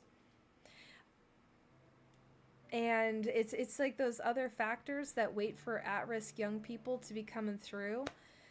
You've also got young people who are, like, LGBTQ+ and got thrown out of their home. They often end up in Spice Merchantry way too young. Eh, eh, that's one of those things where I'm just like, listen, there's a reason young people end up in this accessible form of labor. They don't end up here because we want them here. Like, they end up here because they need accessible labor to take care of themselves where everything else has failed them. The military is exploitative to young people too. They don't complain about that one. On the money. Yeah, and student loans they're rough, especially in the States. In your opinion, what's an appropriate age to start teaching young people about spicy education? Of course, this is my opinion. From what I understand, though, you do want to start, once kids do actually have like a semblance of language, you want to teach them the proper, very specific terminology for their body parts. You don't need to teach them like the full like about schmacks and things like that. But you do want kids to have a sense of like what their body parts are. You don't want them to don't be saying things like, "Oh, make sure you wipe your cookie after you go potty" and stuff like that. No, you want to say the actual terms. So that if a child says, "Oh, so and so touched me," like, or they touched my cookie or something, a teacher's not like, "Well, just tell them not to eat your food." Like, you want kids to have the specific terminology so that if something's wrong, they're using the right words so somebody knows. Spiciness, a good way to pay for tuition? It can be. It's not a guaranteed way. It kind of depends how successful you are at it.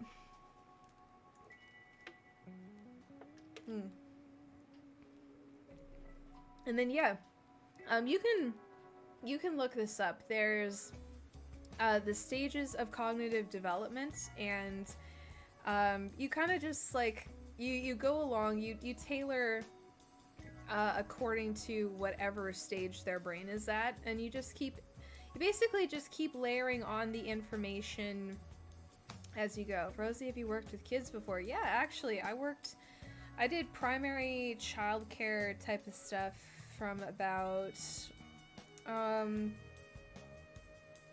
think I started doing like babysitting stuff around 15, but then I started doing more, like I did au pair work, things like that, for a while.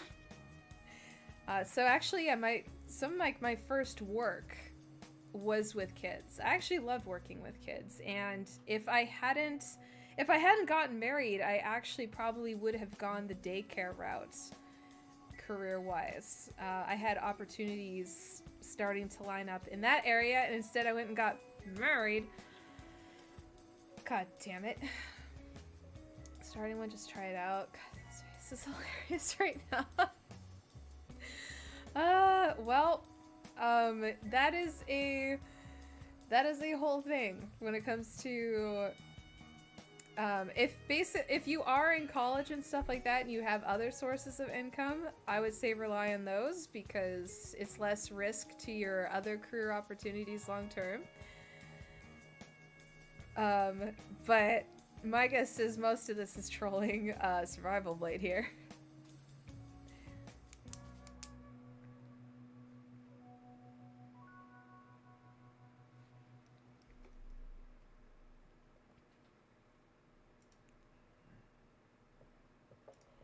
And we're gonna come over here.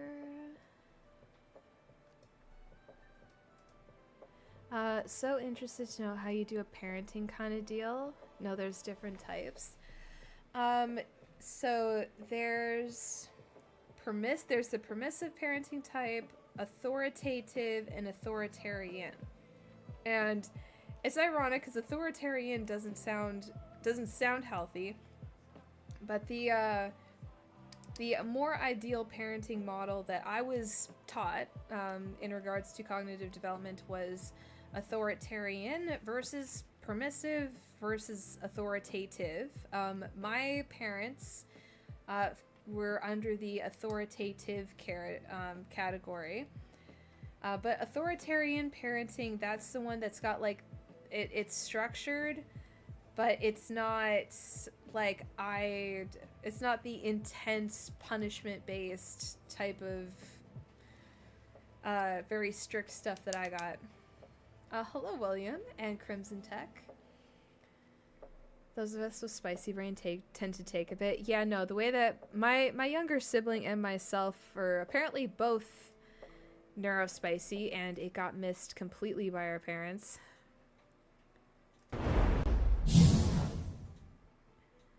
Physically dry heaving, and yes, they're totally...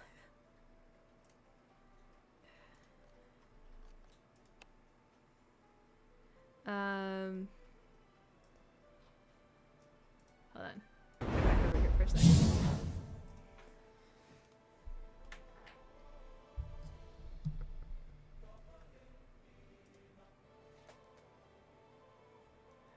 I gotta decide on a...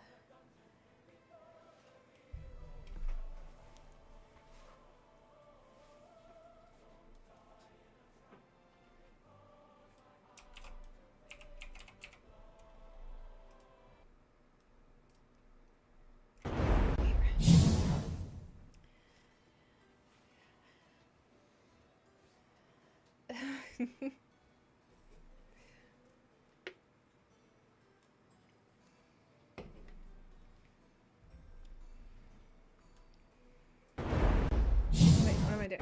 Back here. The game is... Here, were you going... I take it you're not joining me. Psst. What? Yeah, you didn't get it yet, did you? No, I didn't. Okay. Fine, I guess I will clean this dungeon all by myself. Oh.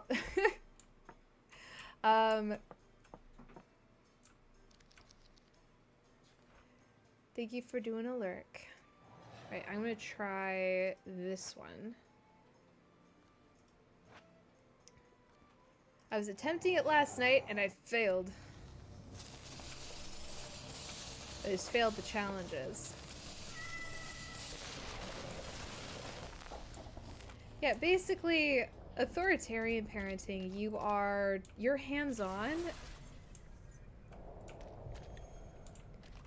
but you're not walloping the kids with those hands. And you're also not just being like, oh, you'll figure it out. Oh, I'm not just your parent, I'm your friend, and anything goes.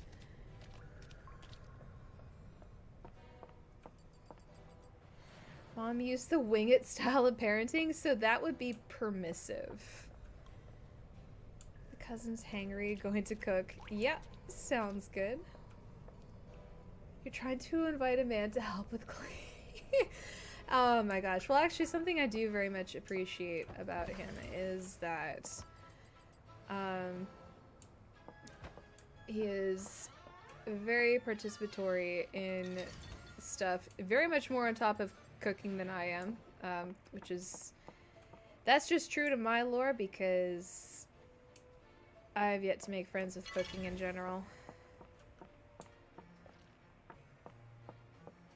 Although if I ever got to a point where I was not worried about money and income, I would actually probably focus on cooking and being like, okay, let's learn how to actually cook really good food.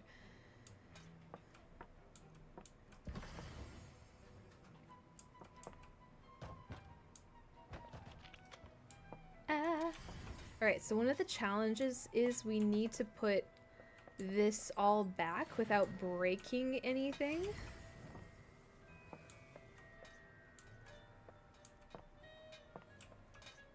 Wait, is this a fork or a knife? This is a fork. Parenting must be so bloody hard. Yeah. Not that I would know parenting. I didn't know childcare is not the easiest thing. I very much, as much as I love working with the kids that I did, I was very happy to hand them back to their parents at the end of the day. I feel like, okay, this is yours now. Does this plate not go? Ah. Right, what are very breakable items here?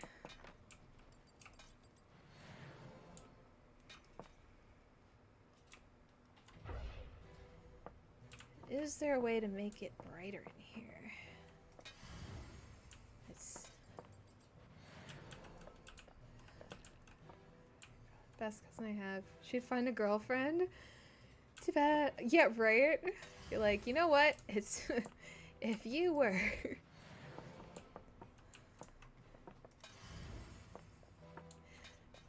Now, from what has been described, dating prospects where they're at are not the greatest.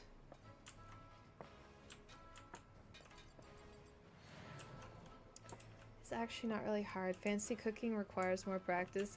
Well, and that's the thing is, now that I'm on Vyvanse, I probably would have a little bit of an easier time in regards to cooking, because I'm the type of person who multitasks a lot and then will zone in on a task over others. So I would start cooking and then start something else and then set whatever I was cooking on fire.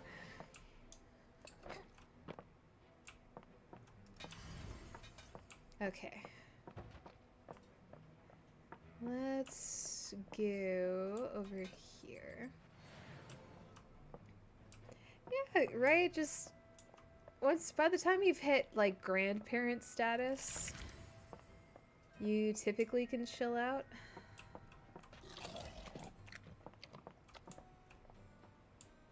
At least a little bit.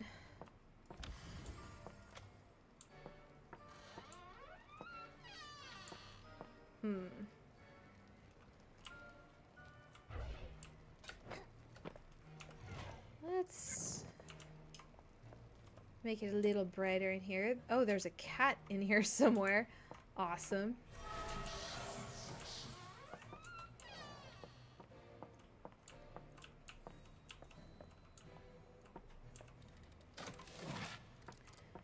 It's because he lives in the lives in the country. There's nothing here. If he moved to Nashville, well, and that is always the struggle. Like when anybody like is talking to me about struggles with dating, but they are literally out in the middle of nowhere. I'm just like, I'm sorry, I don't know what to tell you. There's literally no one there.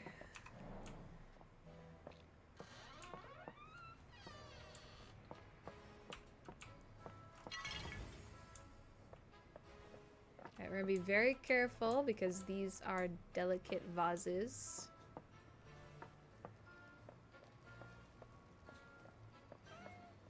Oh, I hear a kitty. I hear a skitty. Wait, it's not this way. It's this way. I don't know what sound that was. Right? But I have to... If I clean the spiral watchtower with the lights off, then I get a thing. I feel like this cat is following me.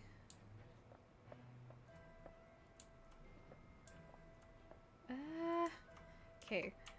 This is what killed me last time.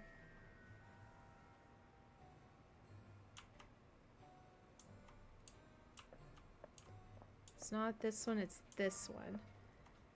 Where are you, you piece of shit? Aha! So there's a tripwire right there. I made it! And it's not broken. Huzzah. Can you please?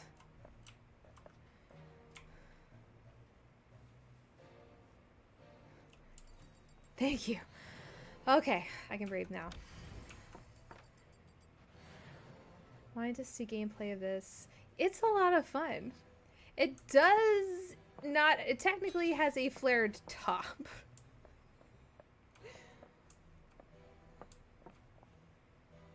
Oh boy. What all is in here? Okay. you go over here.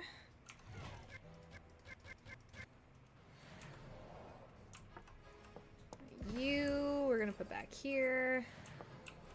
I feel like they got little, like, Warhammer figurines. Warhammer-esque.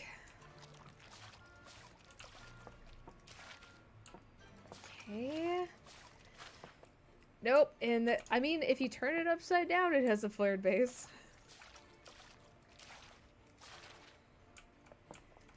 Listen, I do not need Badge, whatever his number is, to come in here yelling at me.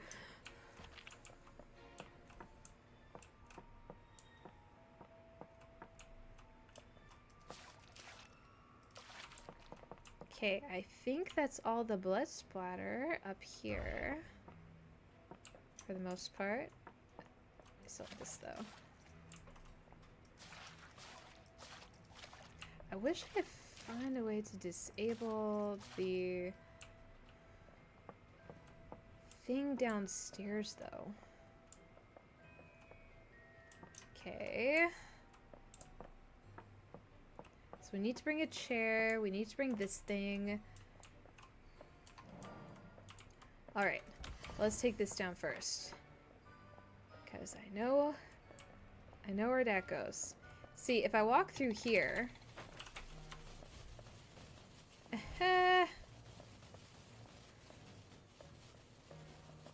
it'll trigger.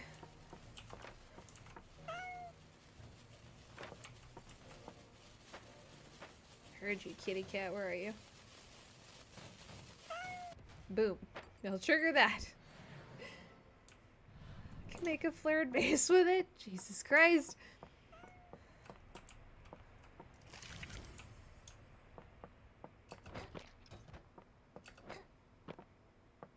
Okay, you eat that.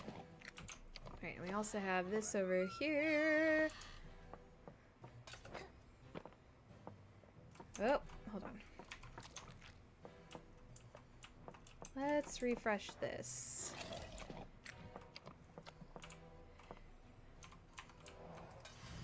Pick this up. So it's not onto ground anymore. I'm not nervous. You're nervous. Don't break, don't break, don't break. Respect. Kind of dungeon raid happened that led to so many chairs being all over the place, right? I don't know what happened here, but we are cleaning up what is clearly a murder scene. I don't know. I feel like we shouldn't ask too many questions.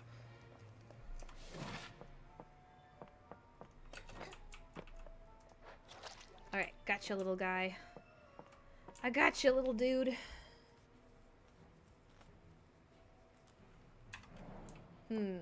We did need one more of these up there. So let's go do this. As a flare, I have many in my collection.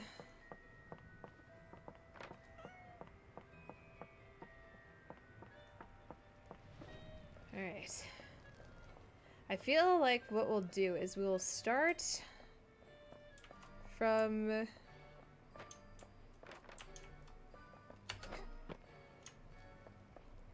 We'll start from this room and work our way forward.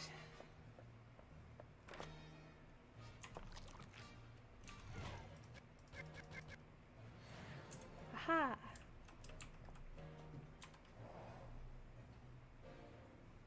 It's this kind of chair. Okay. Well, we'll take this. We should probably bring the mimic up here.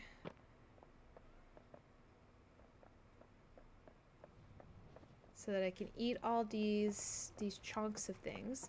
There's the kitty.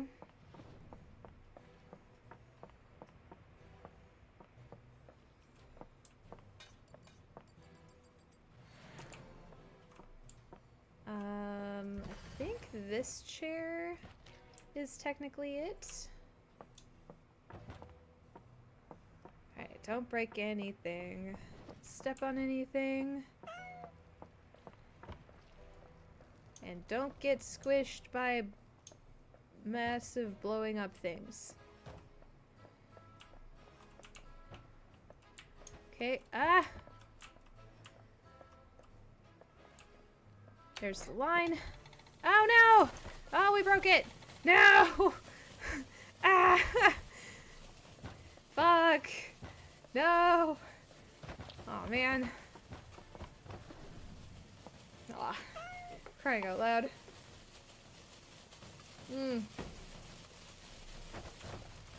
No, the tripwire being right there sucks so much because I can't really see if I'm carrying a larger object coming up these stairs. And they keep resetting that wire immediately. I'm like, why? Fucks! No! We cannot get stuck here. For crying out loud. Why would they leave tripwire if they want their house cleaned? Well, that's just part of what we have to do is also reset the traps in this place if the traps aren't working. That's part of our job. And with this tripwire, I haven't figured out how to disable it at all.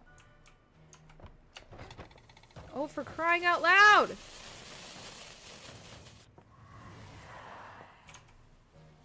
Ah! Alright. You are very breakable, so we're gonna put you back.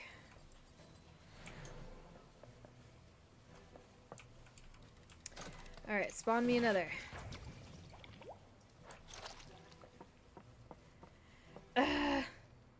Yeah, kaboom. Kaboom is right.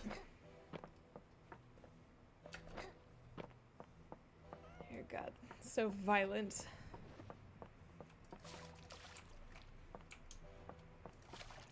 The question is the chair still there? Or did it reset somewhere? Well, there's my body.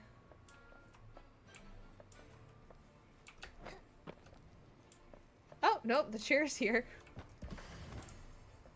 At least it didn't break it. I would have cried. Come on. Alright. Restored. This we need to hold from this end or it will kill us. This way.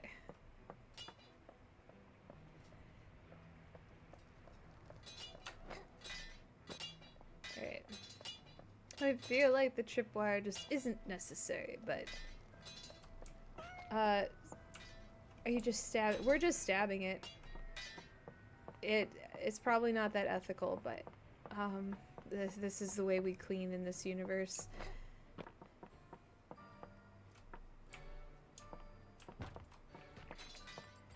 Okay, let's get that little safety hazard.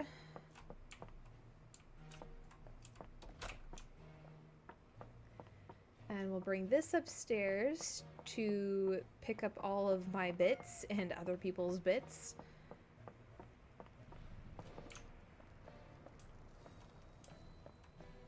I also need to relight these torches. Alright, where's the wire? Ah. Oh, we live. Okay, excellent.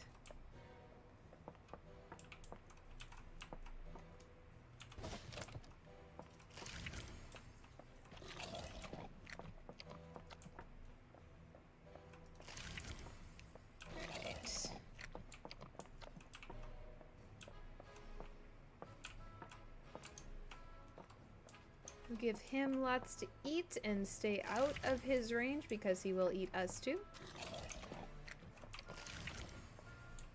All of the bits. It's a nice poleaxe. I mean, it is if it's not killing you. Clean bloodstains, 14 of 60. What bloodstains are left?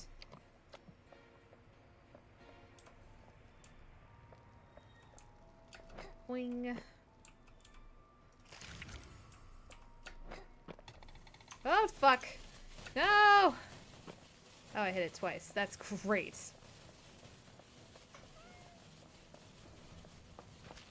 That's fantastic. Alright, well, that's exploding. I'm going to grab this.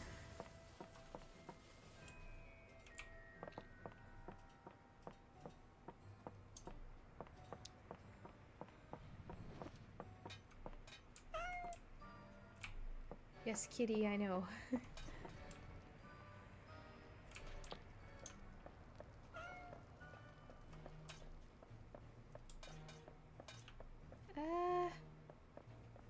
So low to the ground. Ah!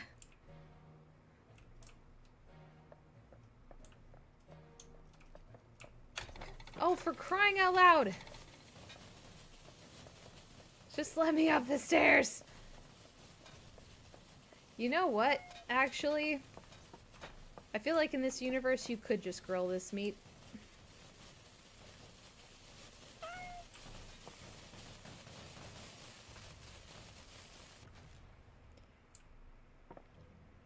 Alright, if you're done exploding...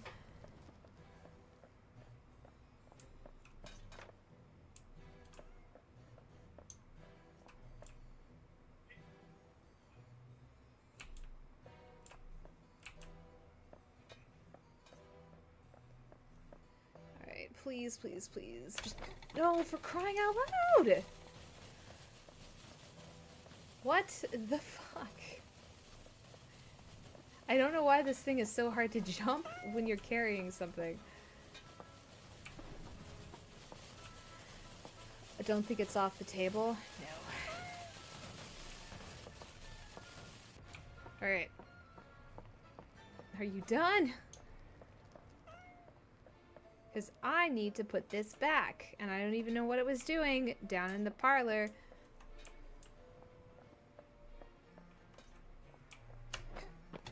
Oh, fuck me! What is going on? I'm screaming, crying, throwing up! I just got you guys on like your seat's edge waiting to see if I can successfully jump a single tripwire. Not even full Mission Impossible room full of lasers. No, I can't get up the stairs past one goddamn tripwire.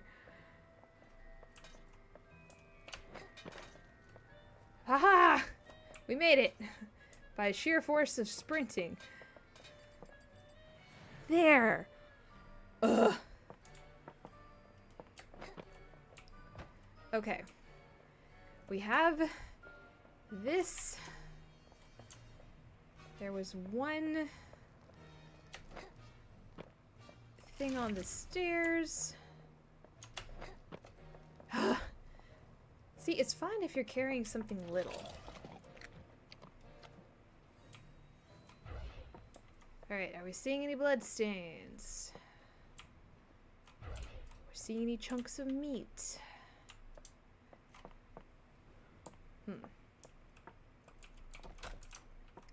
Alright, I think we're good for this far. Yeah, fuck you and your tripwires.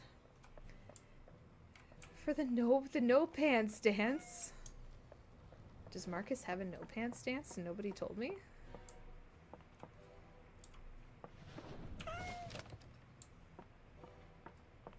Because I'll be very upset if this is the case.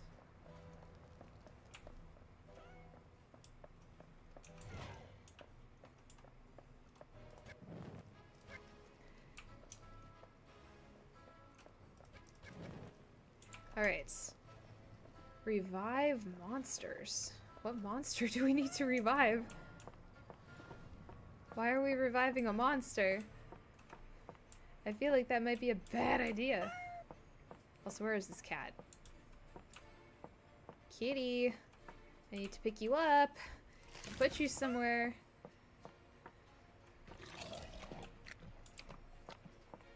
Because otherwise you're gonna be a pain in the butt. Gotcha. If I don't take this cute little psychopath and put them somewhere, they will undo my hard work.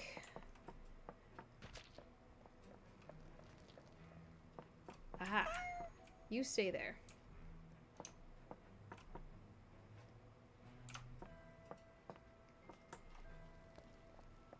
With the little splatters, that's blood. Lots and lots and lots of blood. Can you just...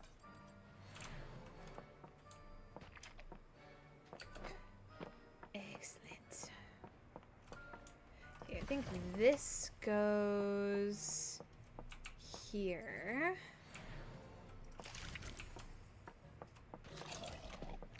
Okay, you are gonna go somewhere back this way. So yeah, part of what we have to do is, if you see on the side here, that'll say Noble's Banquet and dispose of organic remains, all that other stuff. So I have to work my way through. Okay, can you... What is your deal?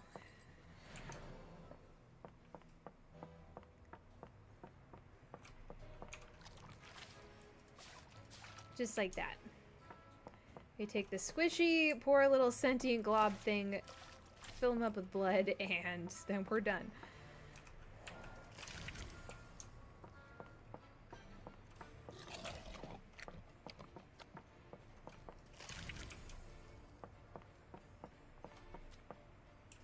Okay, come on.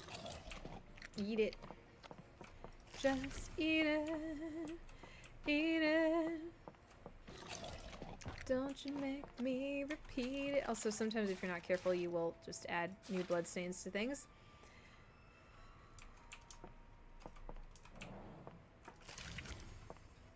Ooh.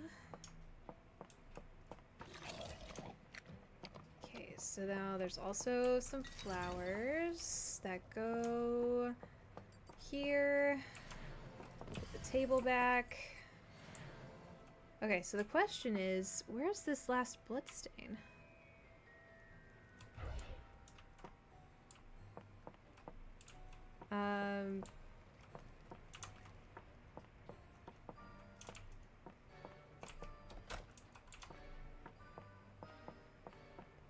There's one more. Oh, there it is. Okay, we can bring this guy back here.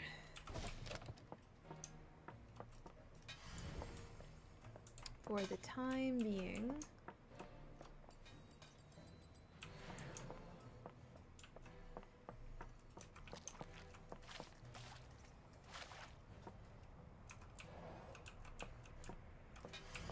And once we pick up these, but it says something about reviving a monster. What monster? At least there's no bloody footprints. Yeah, right?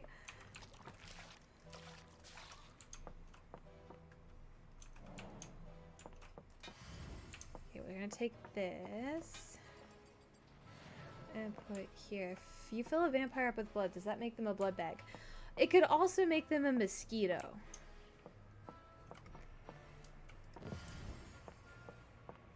Hey! Come on. Through the goddamn fucking door.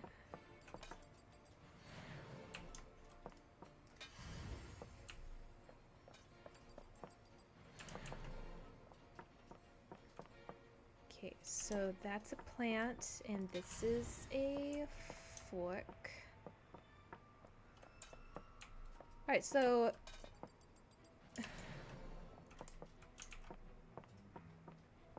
Restore object. What's left to restore? What other organic remains are there?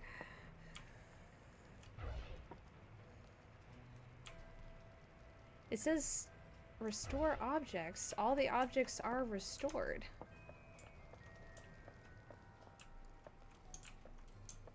Right? The door! God damn it! The mop is a slime. So basically a jellyfish.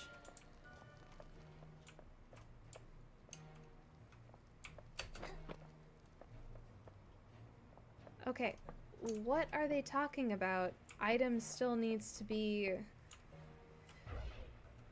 There are no organic remains that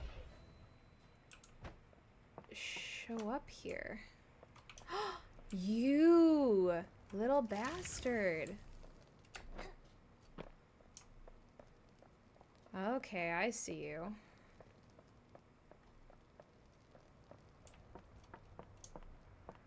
Because we need this spiral watchtower complete before we turn the lights on.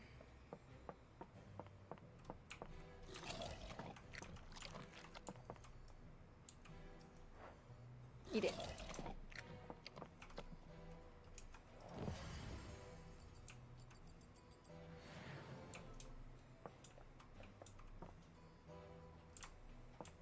All right, so...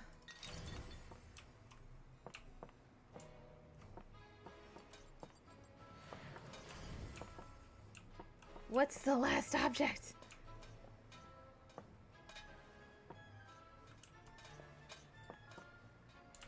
Please. Just restore the plate.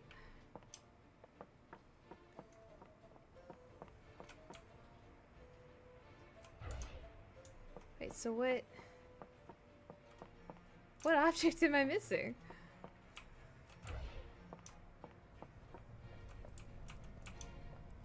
Okay. From here onward is the spiral watchtower.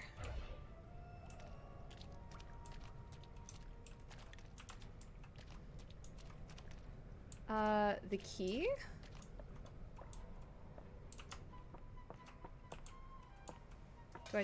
Oh.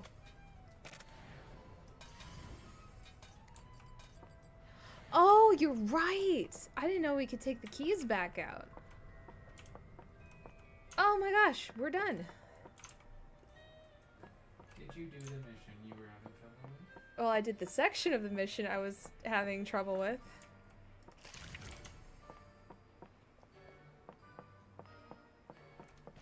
Huzzah! Clean spiral watchtower with the lights off. We're so good at this, guys.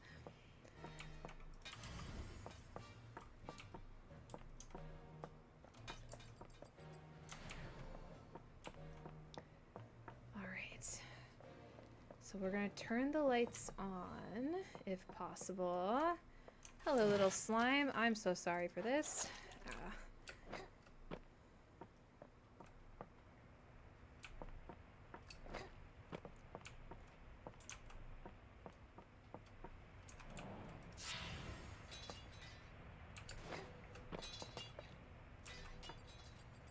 I'm gonna get these off the floor because if you step on them, they hurt and they can kill you.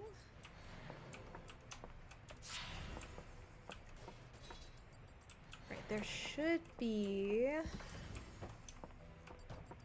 a handle. Aha! Gotcha.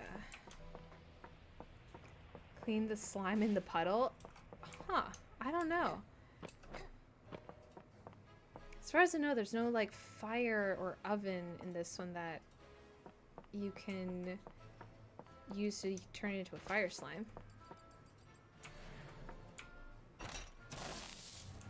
Whoa! Light! We have light! Huzzah!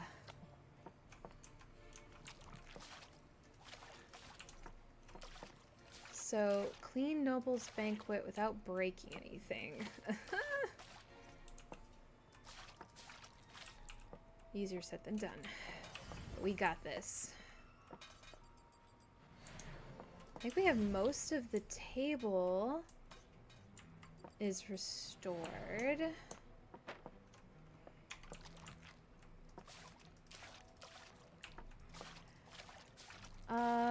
Hope stream is doing good. It is. We're having a good time playing a new game called Goblin Cleanup. How is your day? You can clean the water sources on other maps if you feel like being nice to them. That's if we're feeling like being nice to them.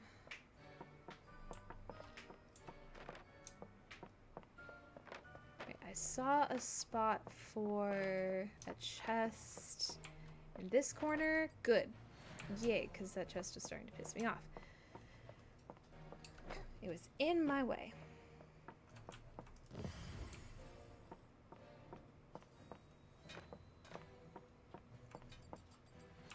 Go.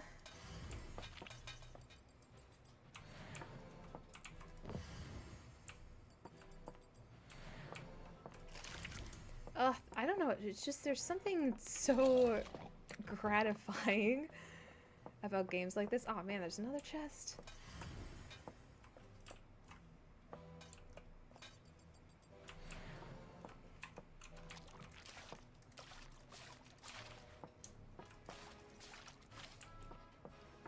So there's gonna be a few more things we probably have to drag back to this room.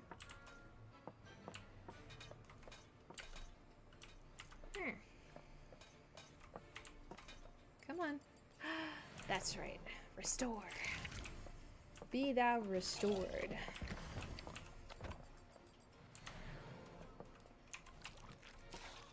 Oh, I'm sorry. Actually, no, I have to go all the way back up there for that.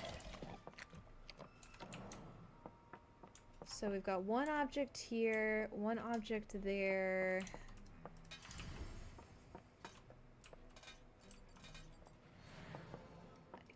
Just need to find, it looks like most of the tables are stored except for silverware.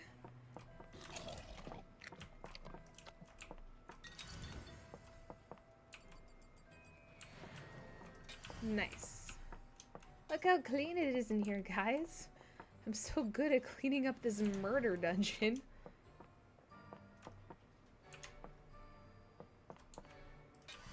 There's still one more cup. Where's it go? Right there. Man, you, by the time I'm done, you'd never know that a lot of people died here.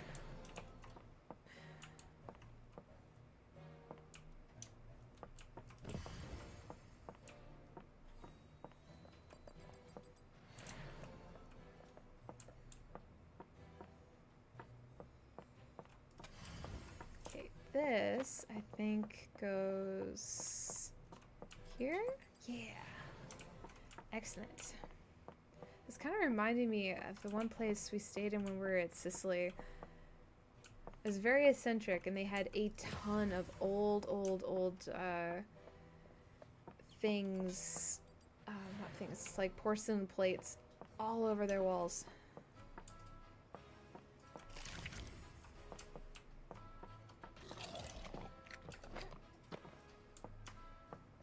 Oh no, it doesn't actually...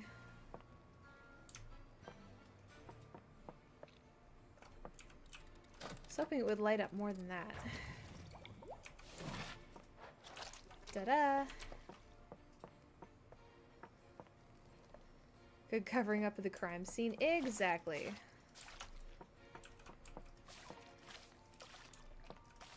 We're doing splendidly at that. I'm trying to figure out where this chest goes. While also not getting eaten.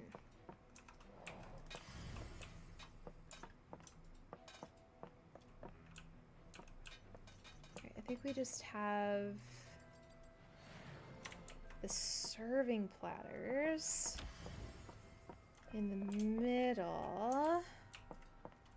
Ah, is that it? Come on. Restore. Restore? How is this not restoring? Come on. What?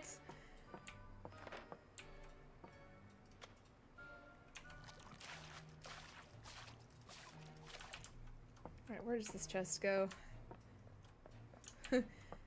Robert. It's pissing me off.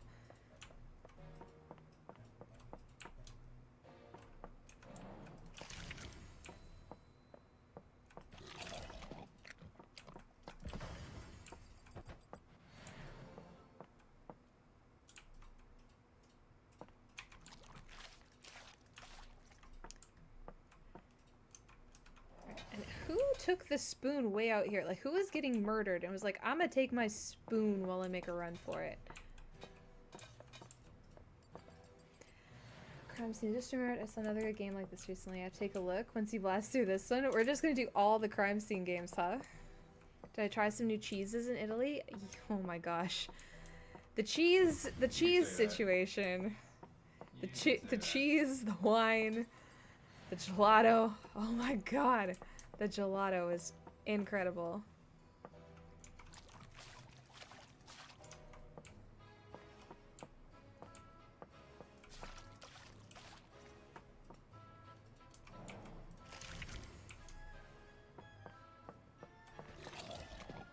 You always carry a spoon? Well, if you're ever being chased down, I know what happened. Ah! I feel like a dog carrying a stick that's too big. Does this go in this room? Actually, no it doesn't. We've gotten all the chairs in here. Awkward.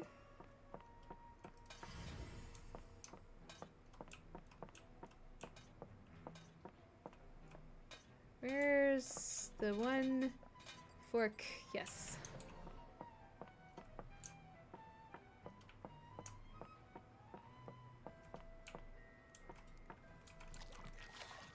Aw. He dead. There's a table that belongs down here.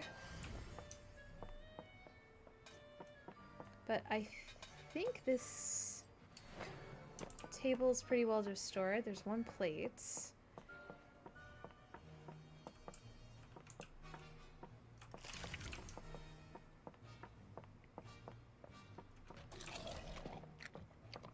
Oh, one blood stain there too. Great. Hi, little buddy. Just gotta take you for a ride. A very violent, blood-filled ride.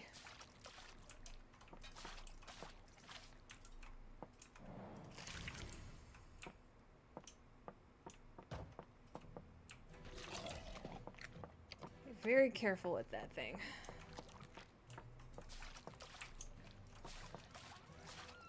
Whoa. Oh. Huh. Hello?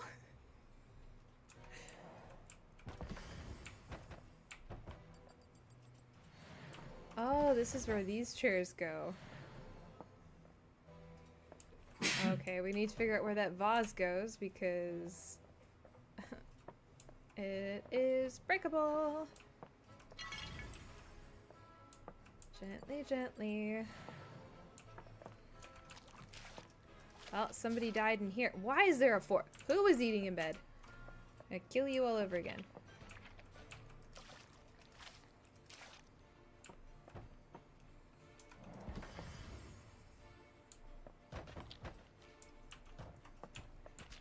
Let's do the furthest one first.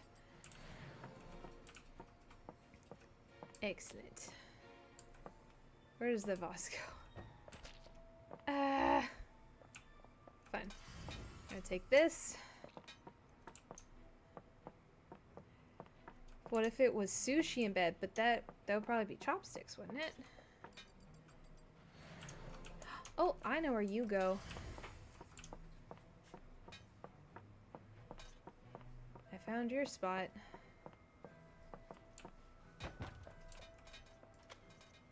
Yay! Alright, I have to take 2 more gold objects, put them in there.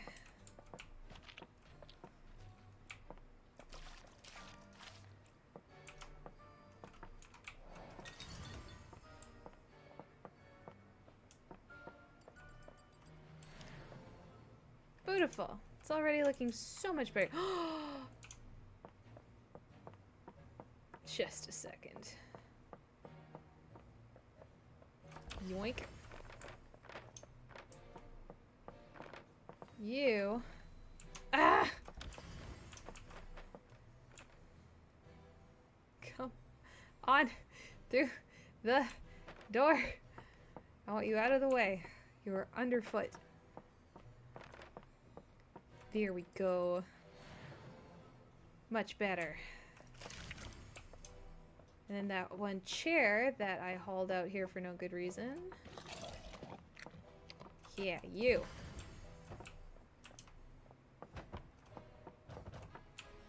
I swear to God. Can something just fit through the door?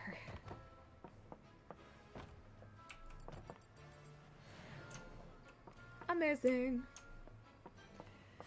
What kind of barbarian uses chopsticks to eat sushi? You're supposed to pick sushi up with your fingers? I don't know about you. I just like stick my face in it and hoover it up. She is a barbarian.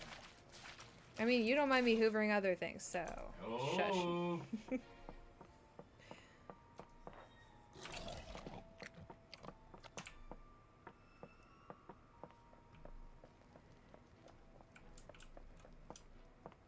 Yeah. That it does. So, we're gonna grab this table.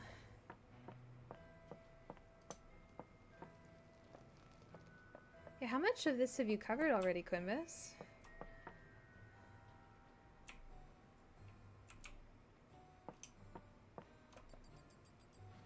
Haha.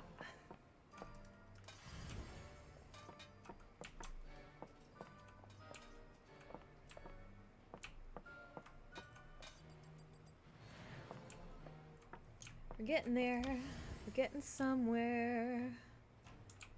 Alright, please tell me this does go here. Yes, it does.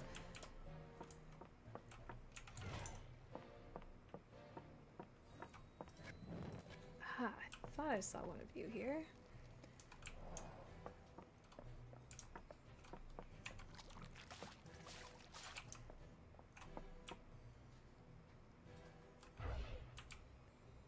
Aha! It's looking so clean! Oh, that's where that goes. Let's grab the vase from here, which is not a flared base. It is a flared top, so do not stick this anywhere. What did I break that on? No! What happened? Son of a bitch! It broke on something, but I wasn't even near the door. What just happened? I lost the challenge for nothing. Oh, that sucks. Damn it. First 4 or 5 levels. Group stopped at. We'll do it eventually. Oh man. I'm so confused though. Oh, we got a new follower. That is Nightly Demon. Thank you very much for the follow. We're going to give you a boop to say thank you for that. Thank you, thank you.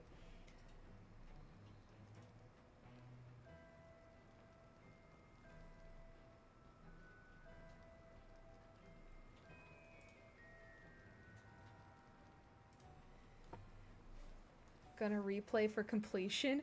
Maybe. Already teaching me things? Yeah, because it said clean Noble's Banquet without breaking anything. I managed to clean Spiral Watchtower with the lights off. Hit the doorframe pillar. I'm so sad. That's some bullshit. That should have been fine. I thought I was clear.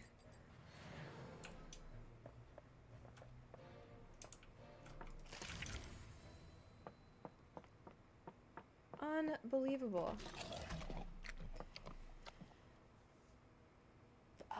Upset. Upset. This is doing me in distress. This is doing me an upsetty spaghetti.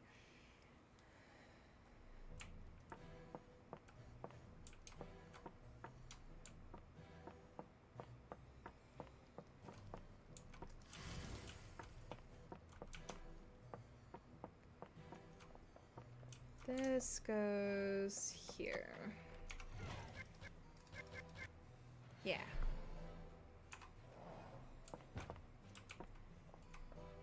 Run something like that. It could just be the game being a dummy. It's possible. Ugh. One of the things I think I need like, what do they call it? An ergonomic keyboard? Because I've been getting like struggle bus in my wrist when I play on my keyboard now.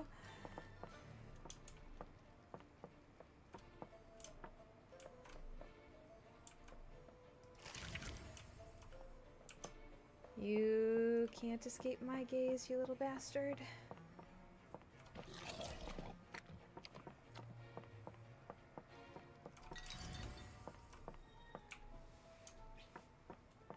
Now you belong right here. Well, aside from that one thing breaking, it looks peachy in here. I need that and that, but otherwise... Oh good, we need those 2 items. Have a good wrist pad already too? No. I'm kind of raw dogging it with my wrist. And so I've been getting like pain here and like here. I'm like, no! I'm a makeup artist. I can't be having issues with my hands.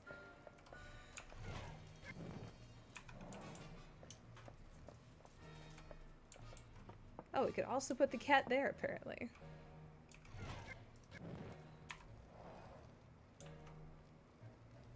Well,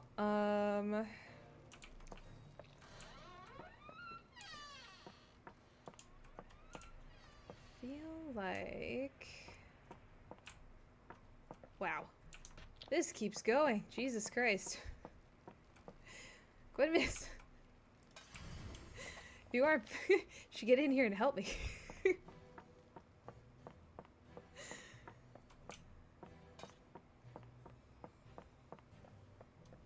Wait, it looks like all the cups are already...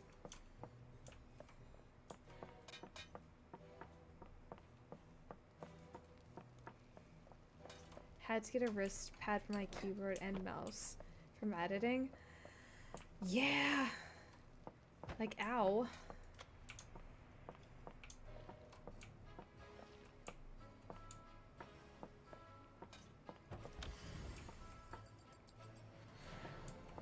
Well, let me join. You didn't start. I did start it as hosting. It has a code on it though.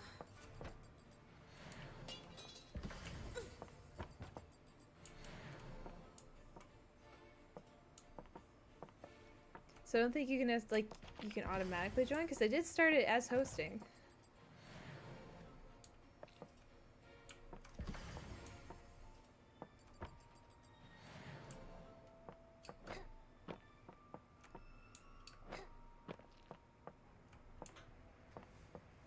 Alright, how far does this go? Ah!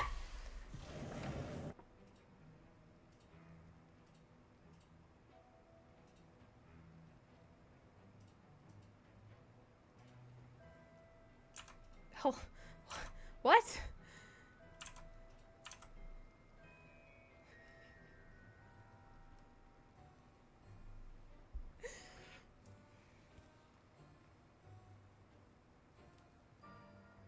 I don't know what killed me, but it killed it in me dead.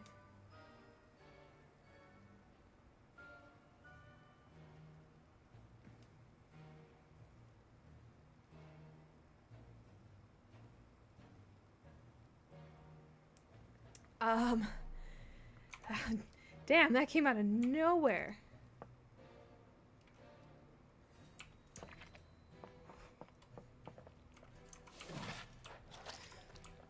Holy shit. Well, I guess we'll work over here for a little bit too, and that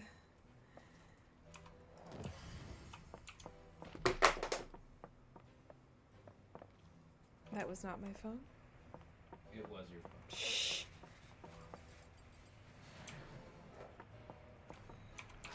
This thing looks a lot like your phone. Shut up!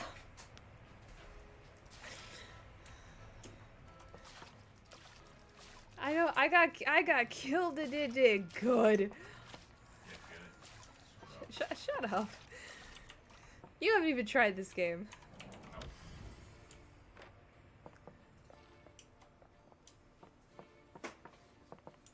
Also, why this belongs in a room all the way across the building?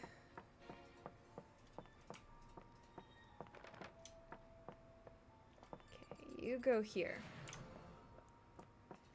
Oh my gosh, it's a poke cake. How are you doing?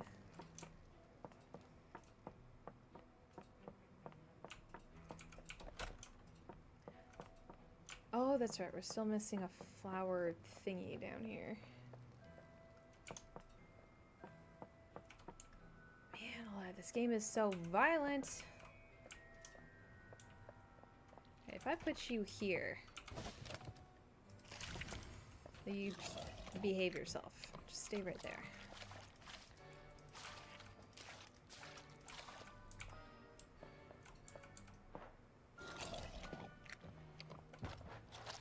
And these poor little guys are so doomed. Doomed by the narrative.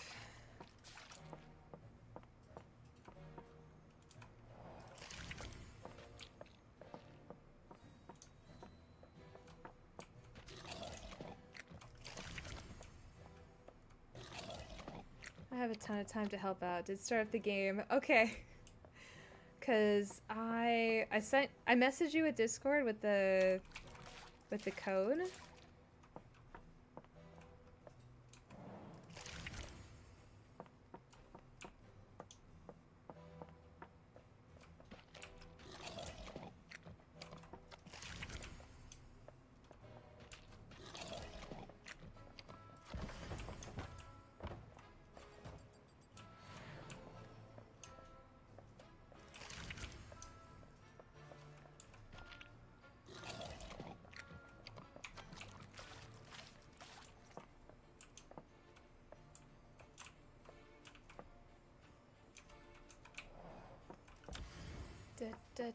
How is this in?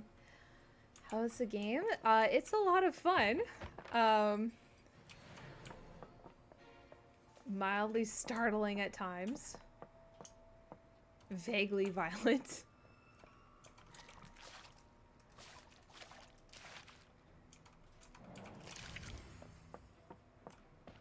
Ugh, come on.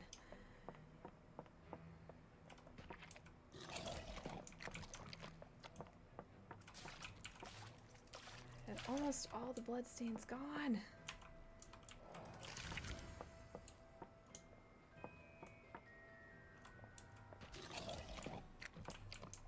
Tell it because it's made from nuts. Yes.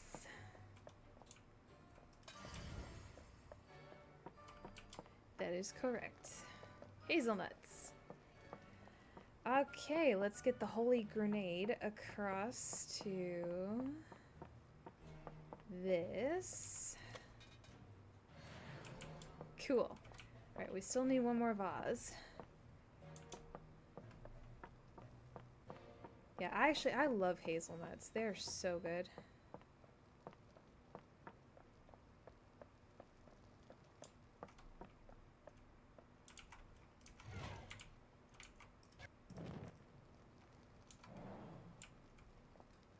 Will this do anything if I stand on it? No? Suspicious. I don't trust it.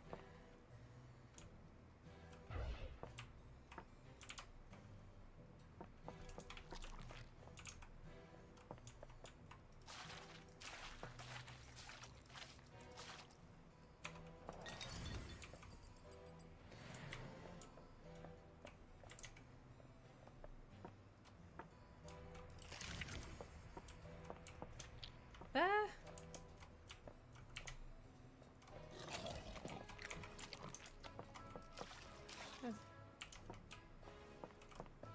Okay, we're getting very close.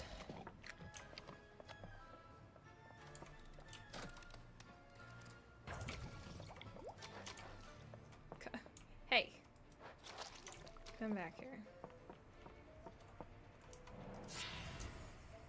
Alright, we need one of these in the hallway.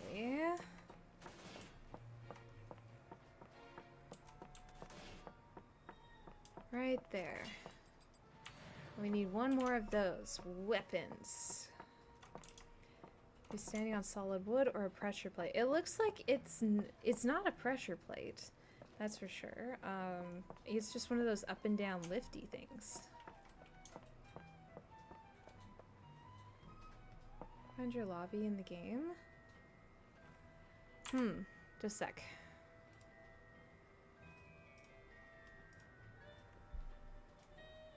Come on.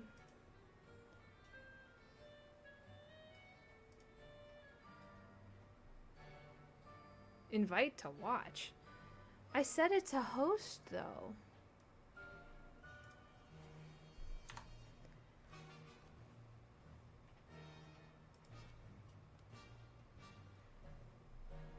That's really weird. It should let you in.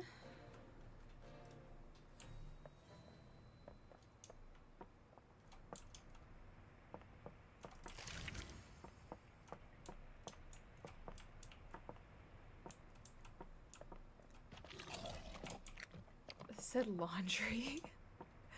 I don't know. Maybe there will be a laundry room.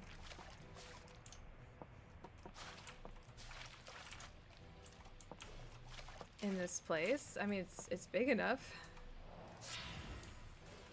I feel like a castle should have a laundry room.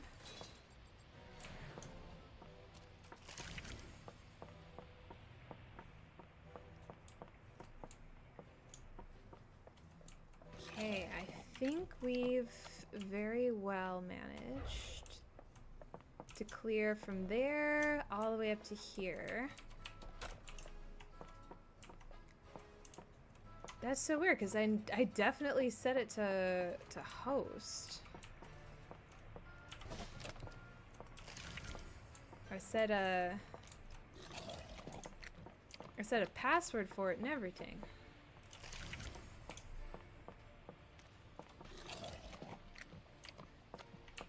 But that one's done.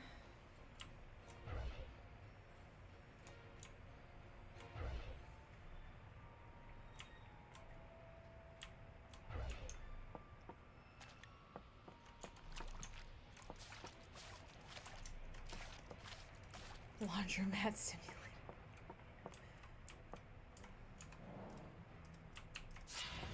Whoa! Just flying all over the place right now.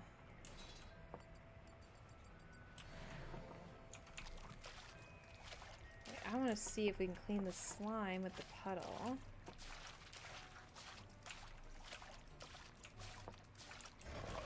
Whoa! What even tripped that? Okay, well that's what killed me last time.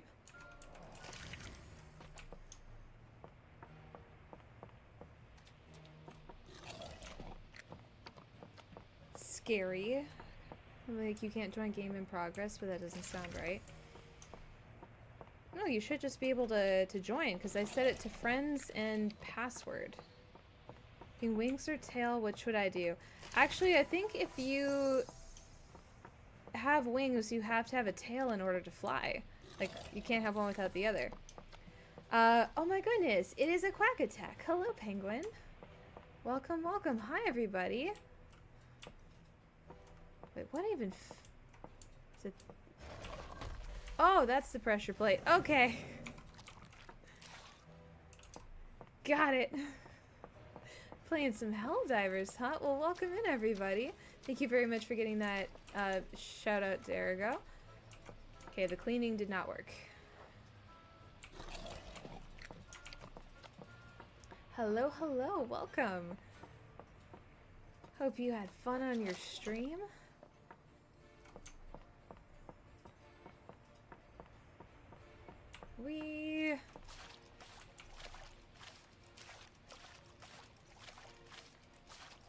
Wait, is this not gonna clean? Oh, okay, it is.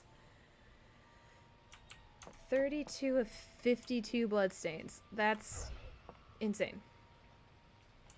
Well, come on, buddy. What should we name our little mimic guy?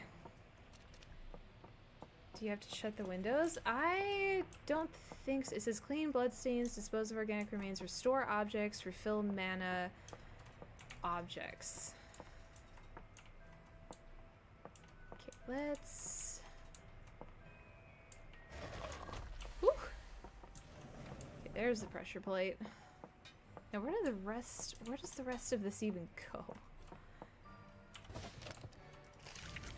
Alright, I'm gonna put my body into the chest. Okay, that's the pressure plate right here.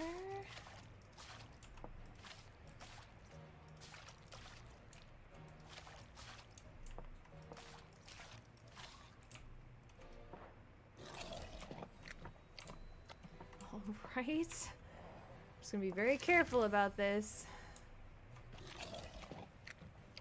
Did first community night. Yay! That's exciting. Is this a Vampire Hotel game? No, this is Goblin Cleanup.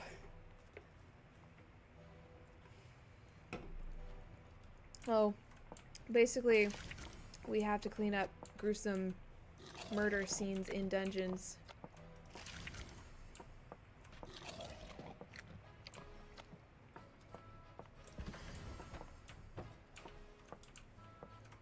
Don't hit the thing, don't hit the thing. Hey! Alright. That looks awesome. We're just missing one thingy-mabobber.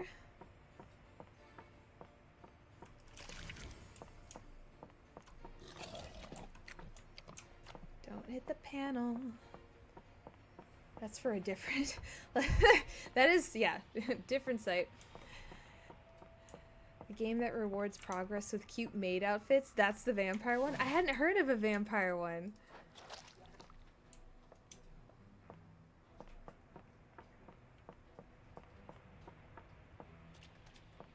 Okay, come on, little buddy. We got this.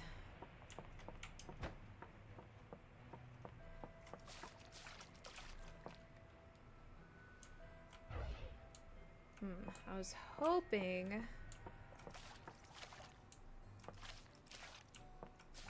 that...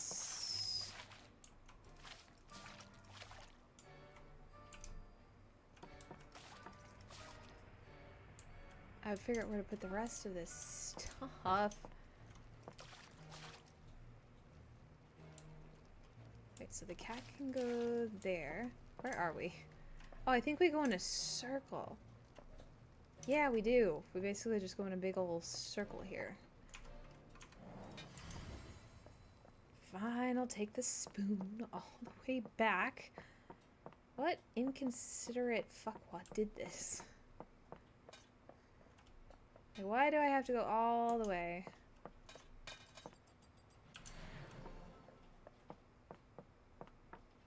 Right, so this room, it was a vase and one more gold thing. It's the circle of murder, and it rules us all.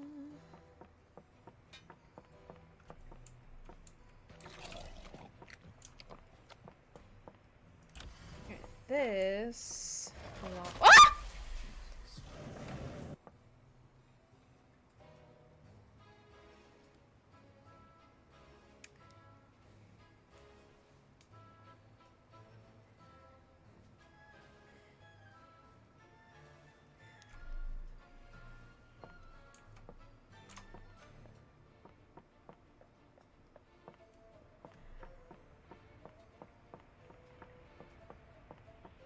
I have nothing to say for myself.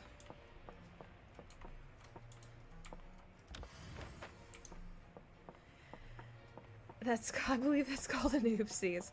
I spent 5 minutes straight avoiding that specific area only to get absolutely walloped there.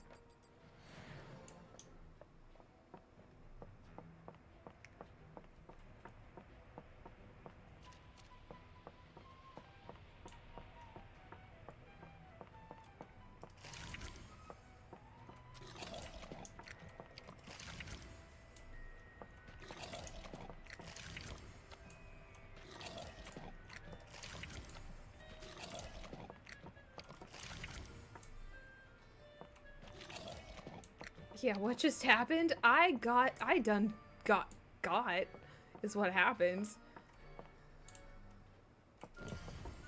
So I can't tell what that trap actually, like, what initiates that particular trap.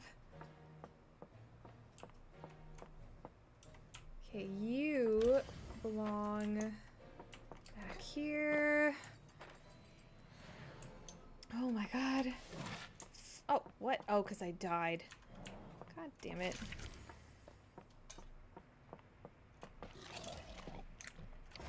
What?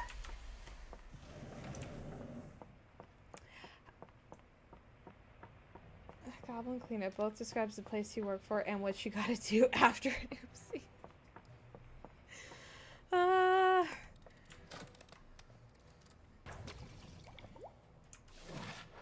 Well, we're not gonna talk about it.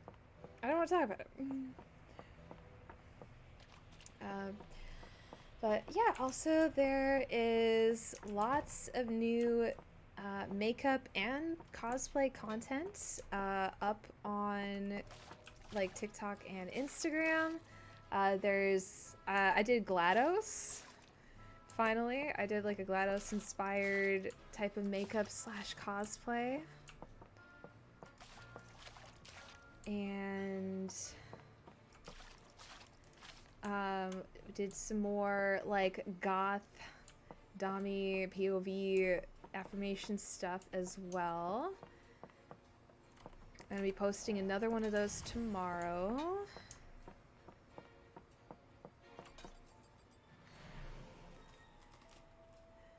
Standing on the floor, listen.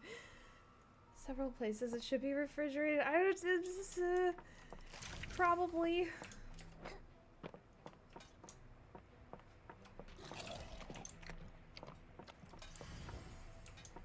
Okay, so there's more stuff that needs to go in here.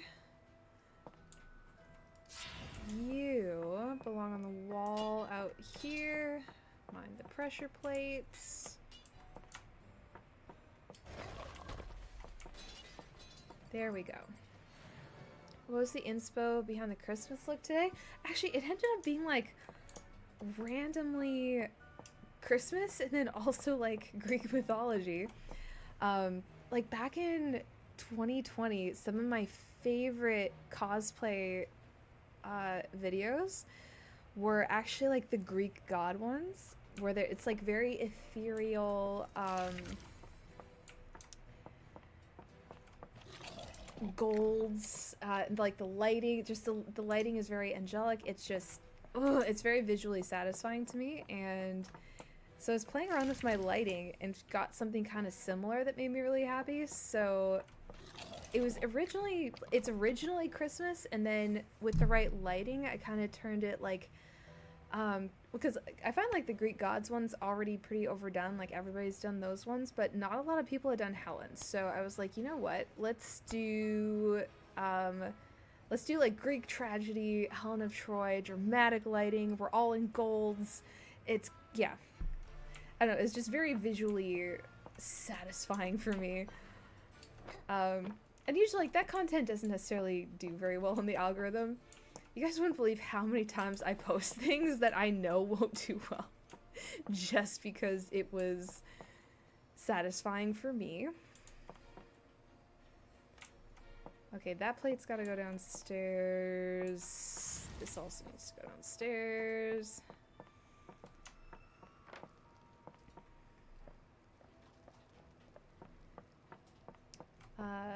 Go follow. Exactly. Sometimes you just gotta follow the brewer, a little like goddess. Yeah.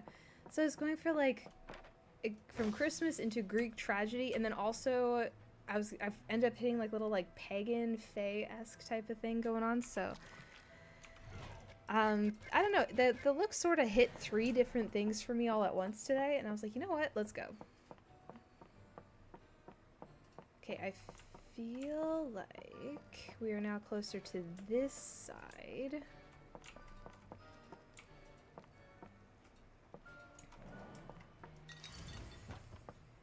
You are the one thing left. Okay, there's one gold piece I don't have, though. I can't figure out where it is. I've got 1, 2. What's the third? Never seen Santa and Hermes in the same room at the same time. You know what? That is a good point. It's very sus, actually, now that you point it out.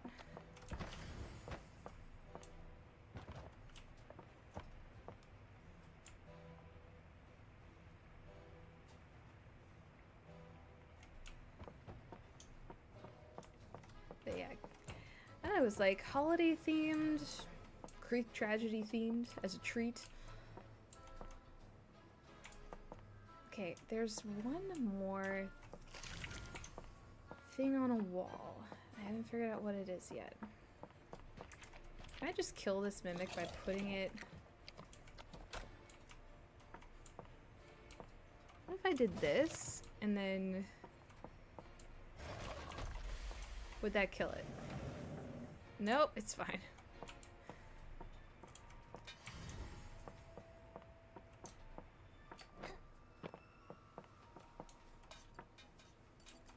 Apparently there's one organic remains left. This. Ow.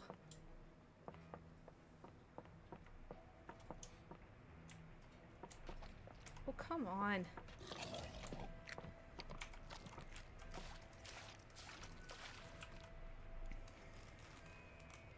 Gorgeous then. Aw, I'm glad you liked it. You know, there's kind of like a couple of themes in content that really inspire me. A few of the Hecate videos, really like what you did with her. Yeah, I kind of just ended up really being inspired by, like, there was, like I said, the Greek gods and goddesses cosplayers back then, like the way that they did like golden backlighting and stuff. It was just beautiful. There was, I think, Vane Virgos cosplay was a big one. There was a Mafia storyline happening back then. A Sunderland with the Azurai. The Azurai was a big cosplay inspiration for sure. Okay, where did these go? I think this is the last plate for the table. Oh.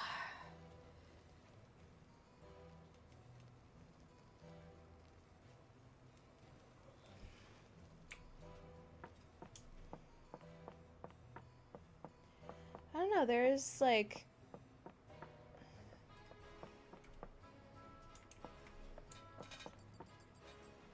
I kind of flip-flop between, at least with the makeup content, I flip-flop between doing like stories, cosplay stories, versus like makeup progress and stuff like that.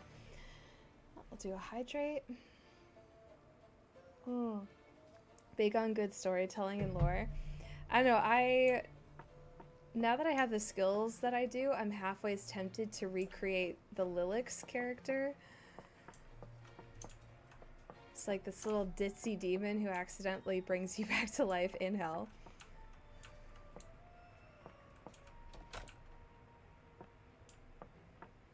Okay, so where is the other...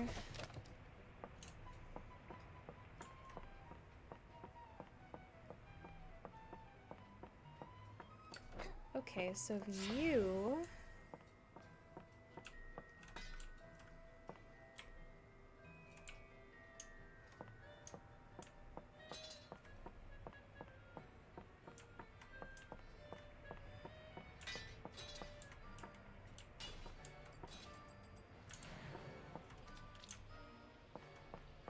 Oh, the rainy corridor is completed. Nice. Almost forgot about that. Quimlis, were you here that long?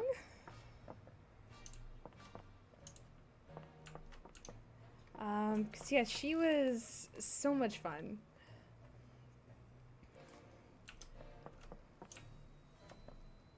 And also, where's the other golden object? Where are you?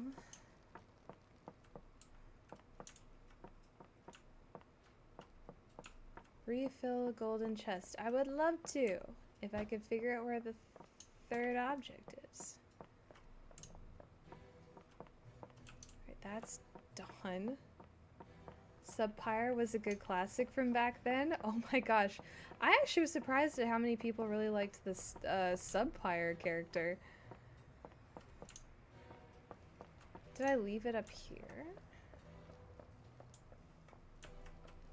Move actually interacting places. Been kicking around for a little bit. Aww. Right. Where are you? And I'm so sorry. Right. Does anybody see a sparkly gold object? That's apparently not this thing. Is it you? Not sparkly enough. Dang it. This looks sparkly. You see one. Object? Yes. It has to be an object. Sparkly gold object. To put in the gold chest. For you. Aww. Listen. Listen. I need sparkly object. Okay. So, starting from here, working our way forward. With Brat Kitty, do rather like that. Brat Kitty was one of my favorite characters. She is such a little shit. Restore objects. Apparently there's one more object to restore. I don't know where though.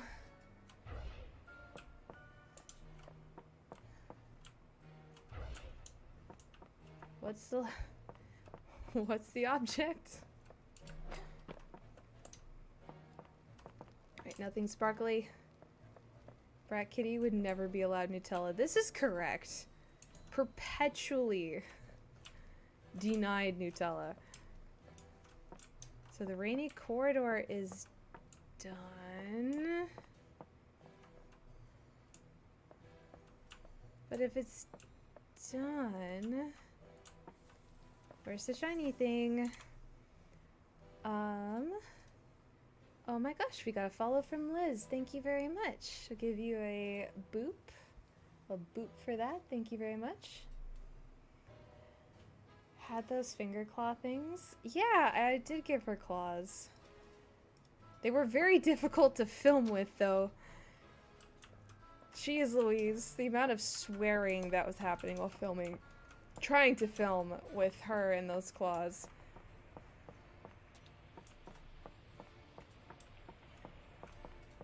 So if this is... okay, don't. If this is done, then where the heckity heck is... Okay, clearly this does go somewhere.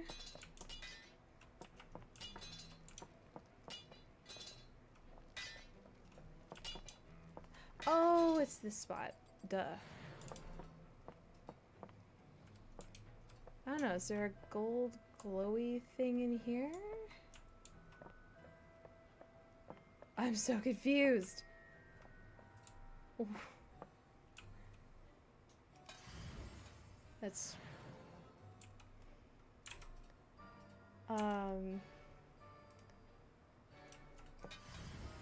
That's one. That's two.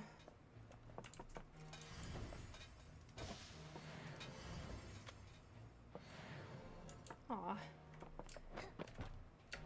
I don't know where the other thing is. I do love shiny objects. Well, I'm stumped. There's literally one thing left to do.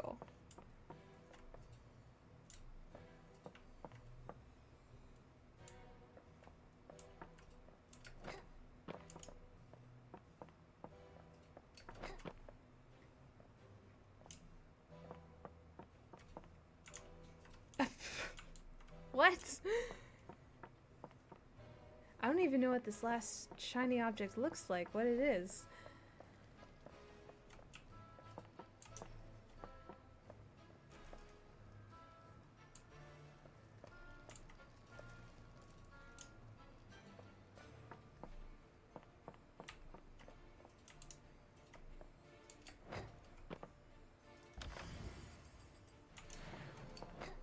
Not a book. Why won't you tell me? Why don't you just tell me where it is? In the hallway.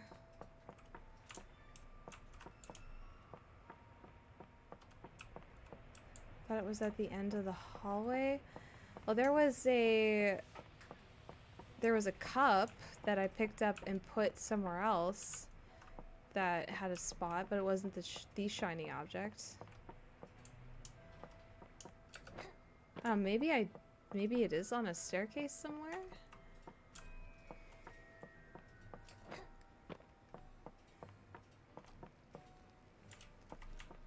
Huh.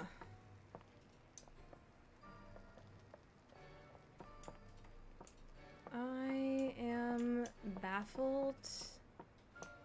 I am kerfluffled.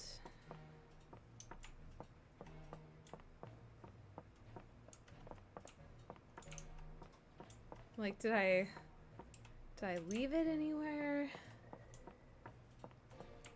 See, I thought I remembered putting one down here. The spiral hallway.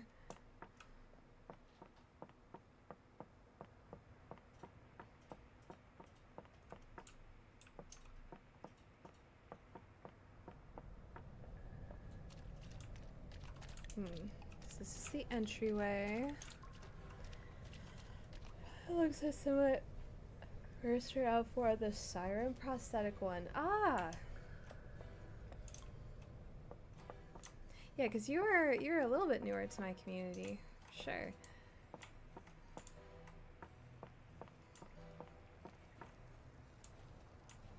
Okay. I'm looking on the stairs. Not seeing anything. Why do I feel like I did what I do in real life and I put it down somewhere specific thinking I would remember it because I put it somewhere specific, and that's exactly what nerfed me. It's hidden? Wait, how would you even hide things in this game?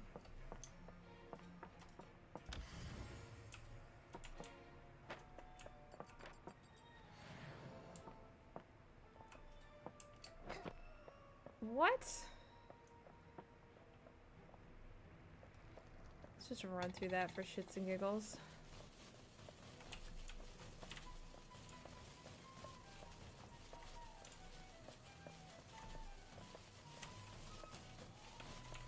Whee!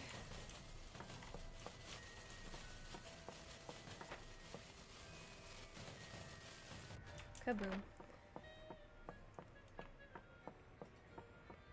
I'm still so sad I broke the one thing.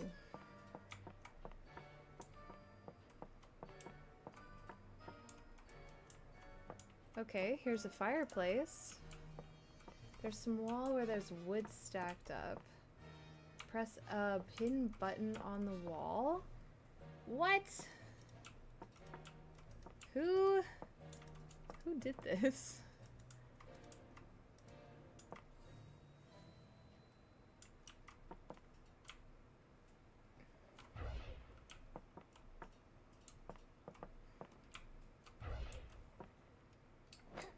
Also, like, oh, hold on.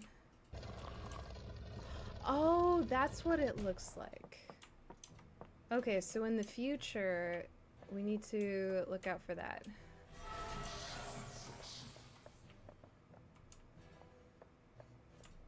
What the heck?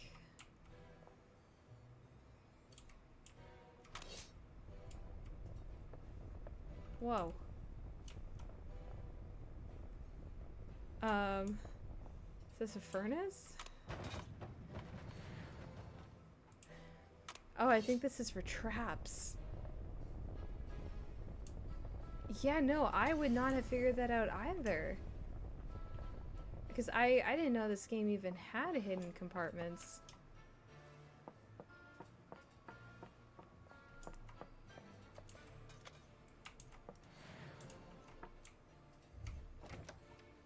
Cool. Area is completed.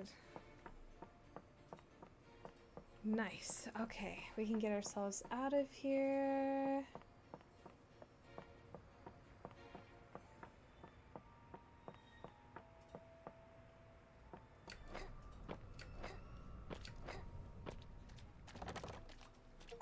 Huzzah! Try to take loot out of the dungeon? What? Wait. Can I... You can't leave with something on the mop. Oh! Sorry, little guy.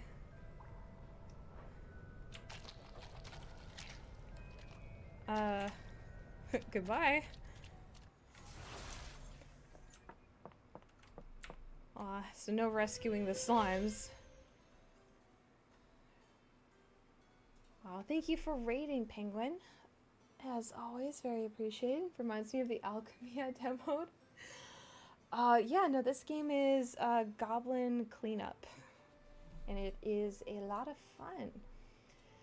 Yeah, we've been streaming for almost 3.5 hours.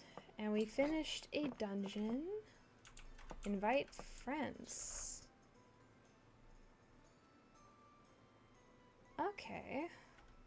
So I can do that now.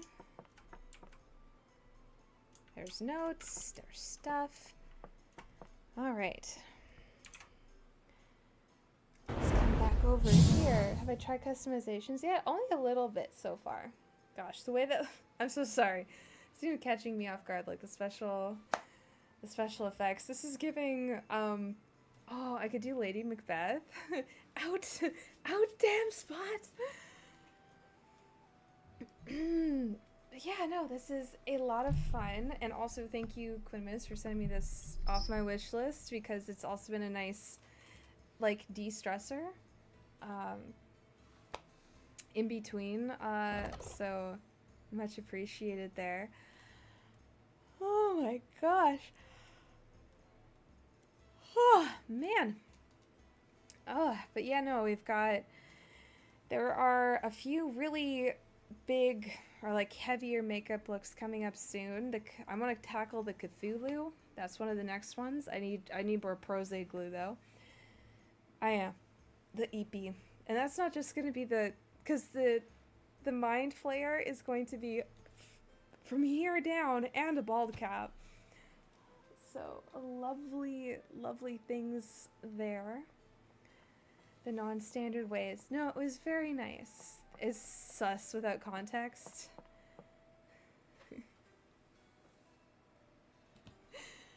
Made it into the game. Now you made it in? Oh my god. Unbelievable. Well, you still get Nutella for trying.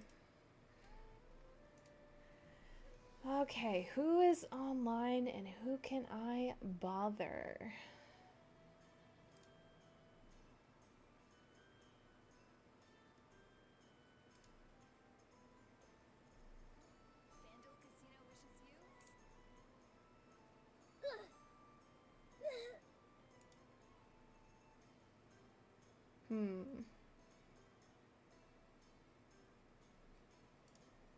Try to remember, there's some people I haven't rated in a while, so why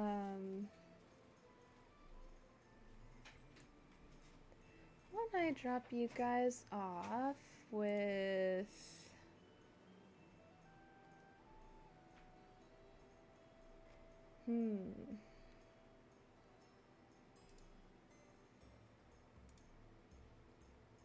there's some people, like, most of the people who are alive are people I've rated, like, very few times, so I'm like, who are you? Tell me, who's your housekeeper? What you keep in your house?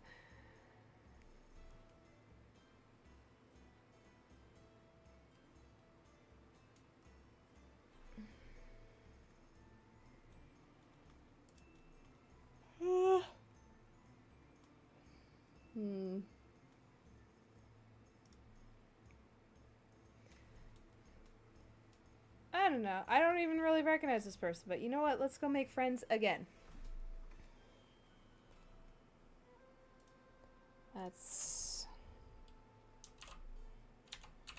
Raid Black Vixen 02. There we go. Alright, you guys. Remember, your worth is not your productivity. Drink your water. Do good things for your brain that make your brain do the brrr thing, of course.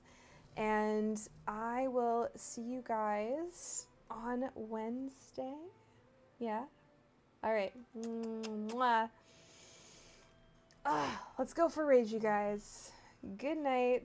And also, we have a raid message. Everything's in caps lock for some reason. And also, we're going into a mode only. So, good night, everybody.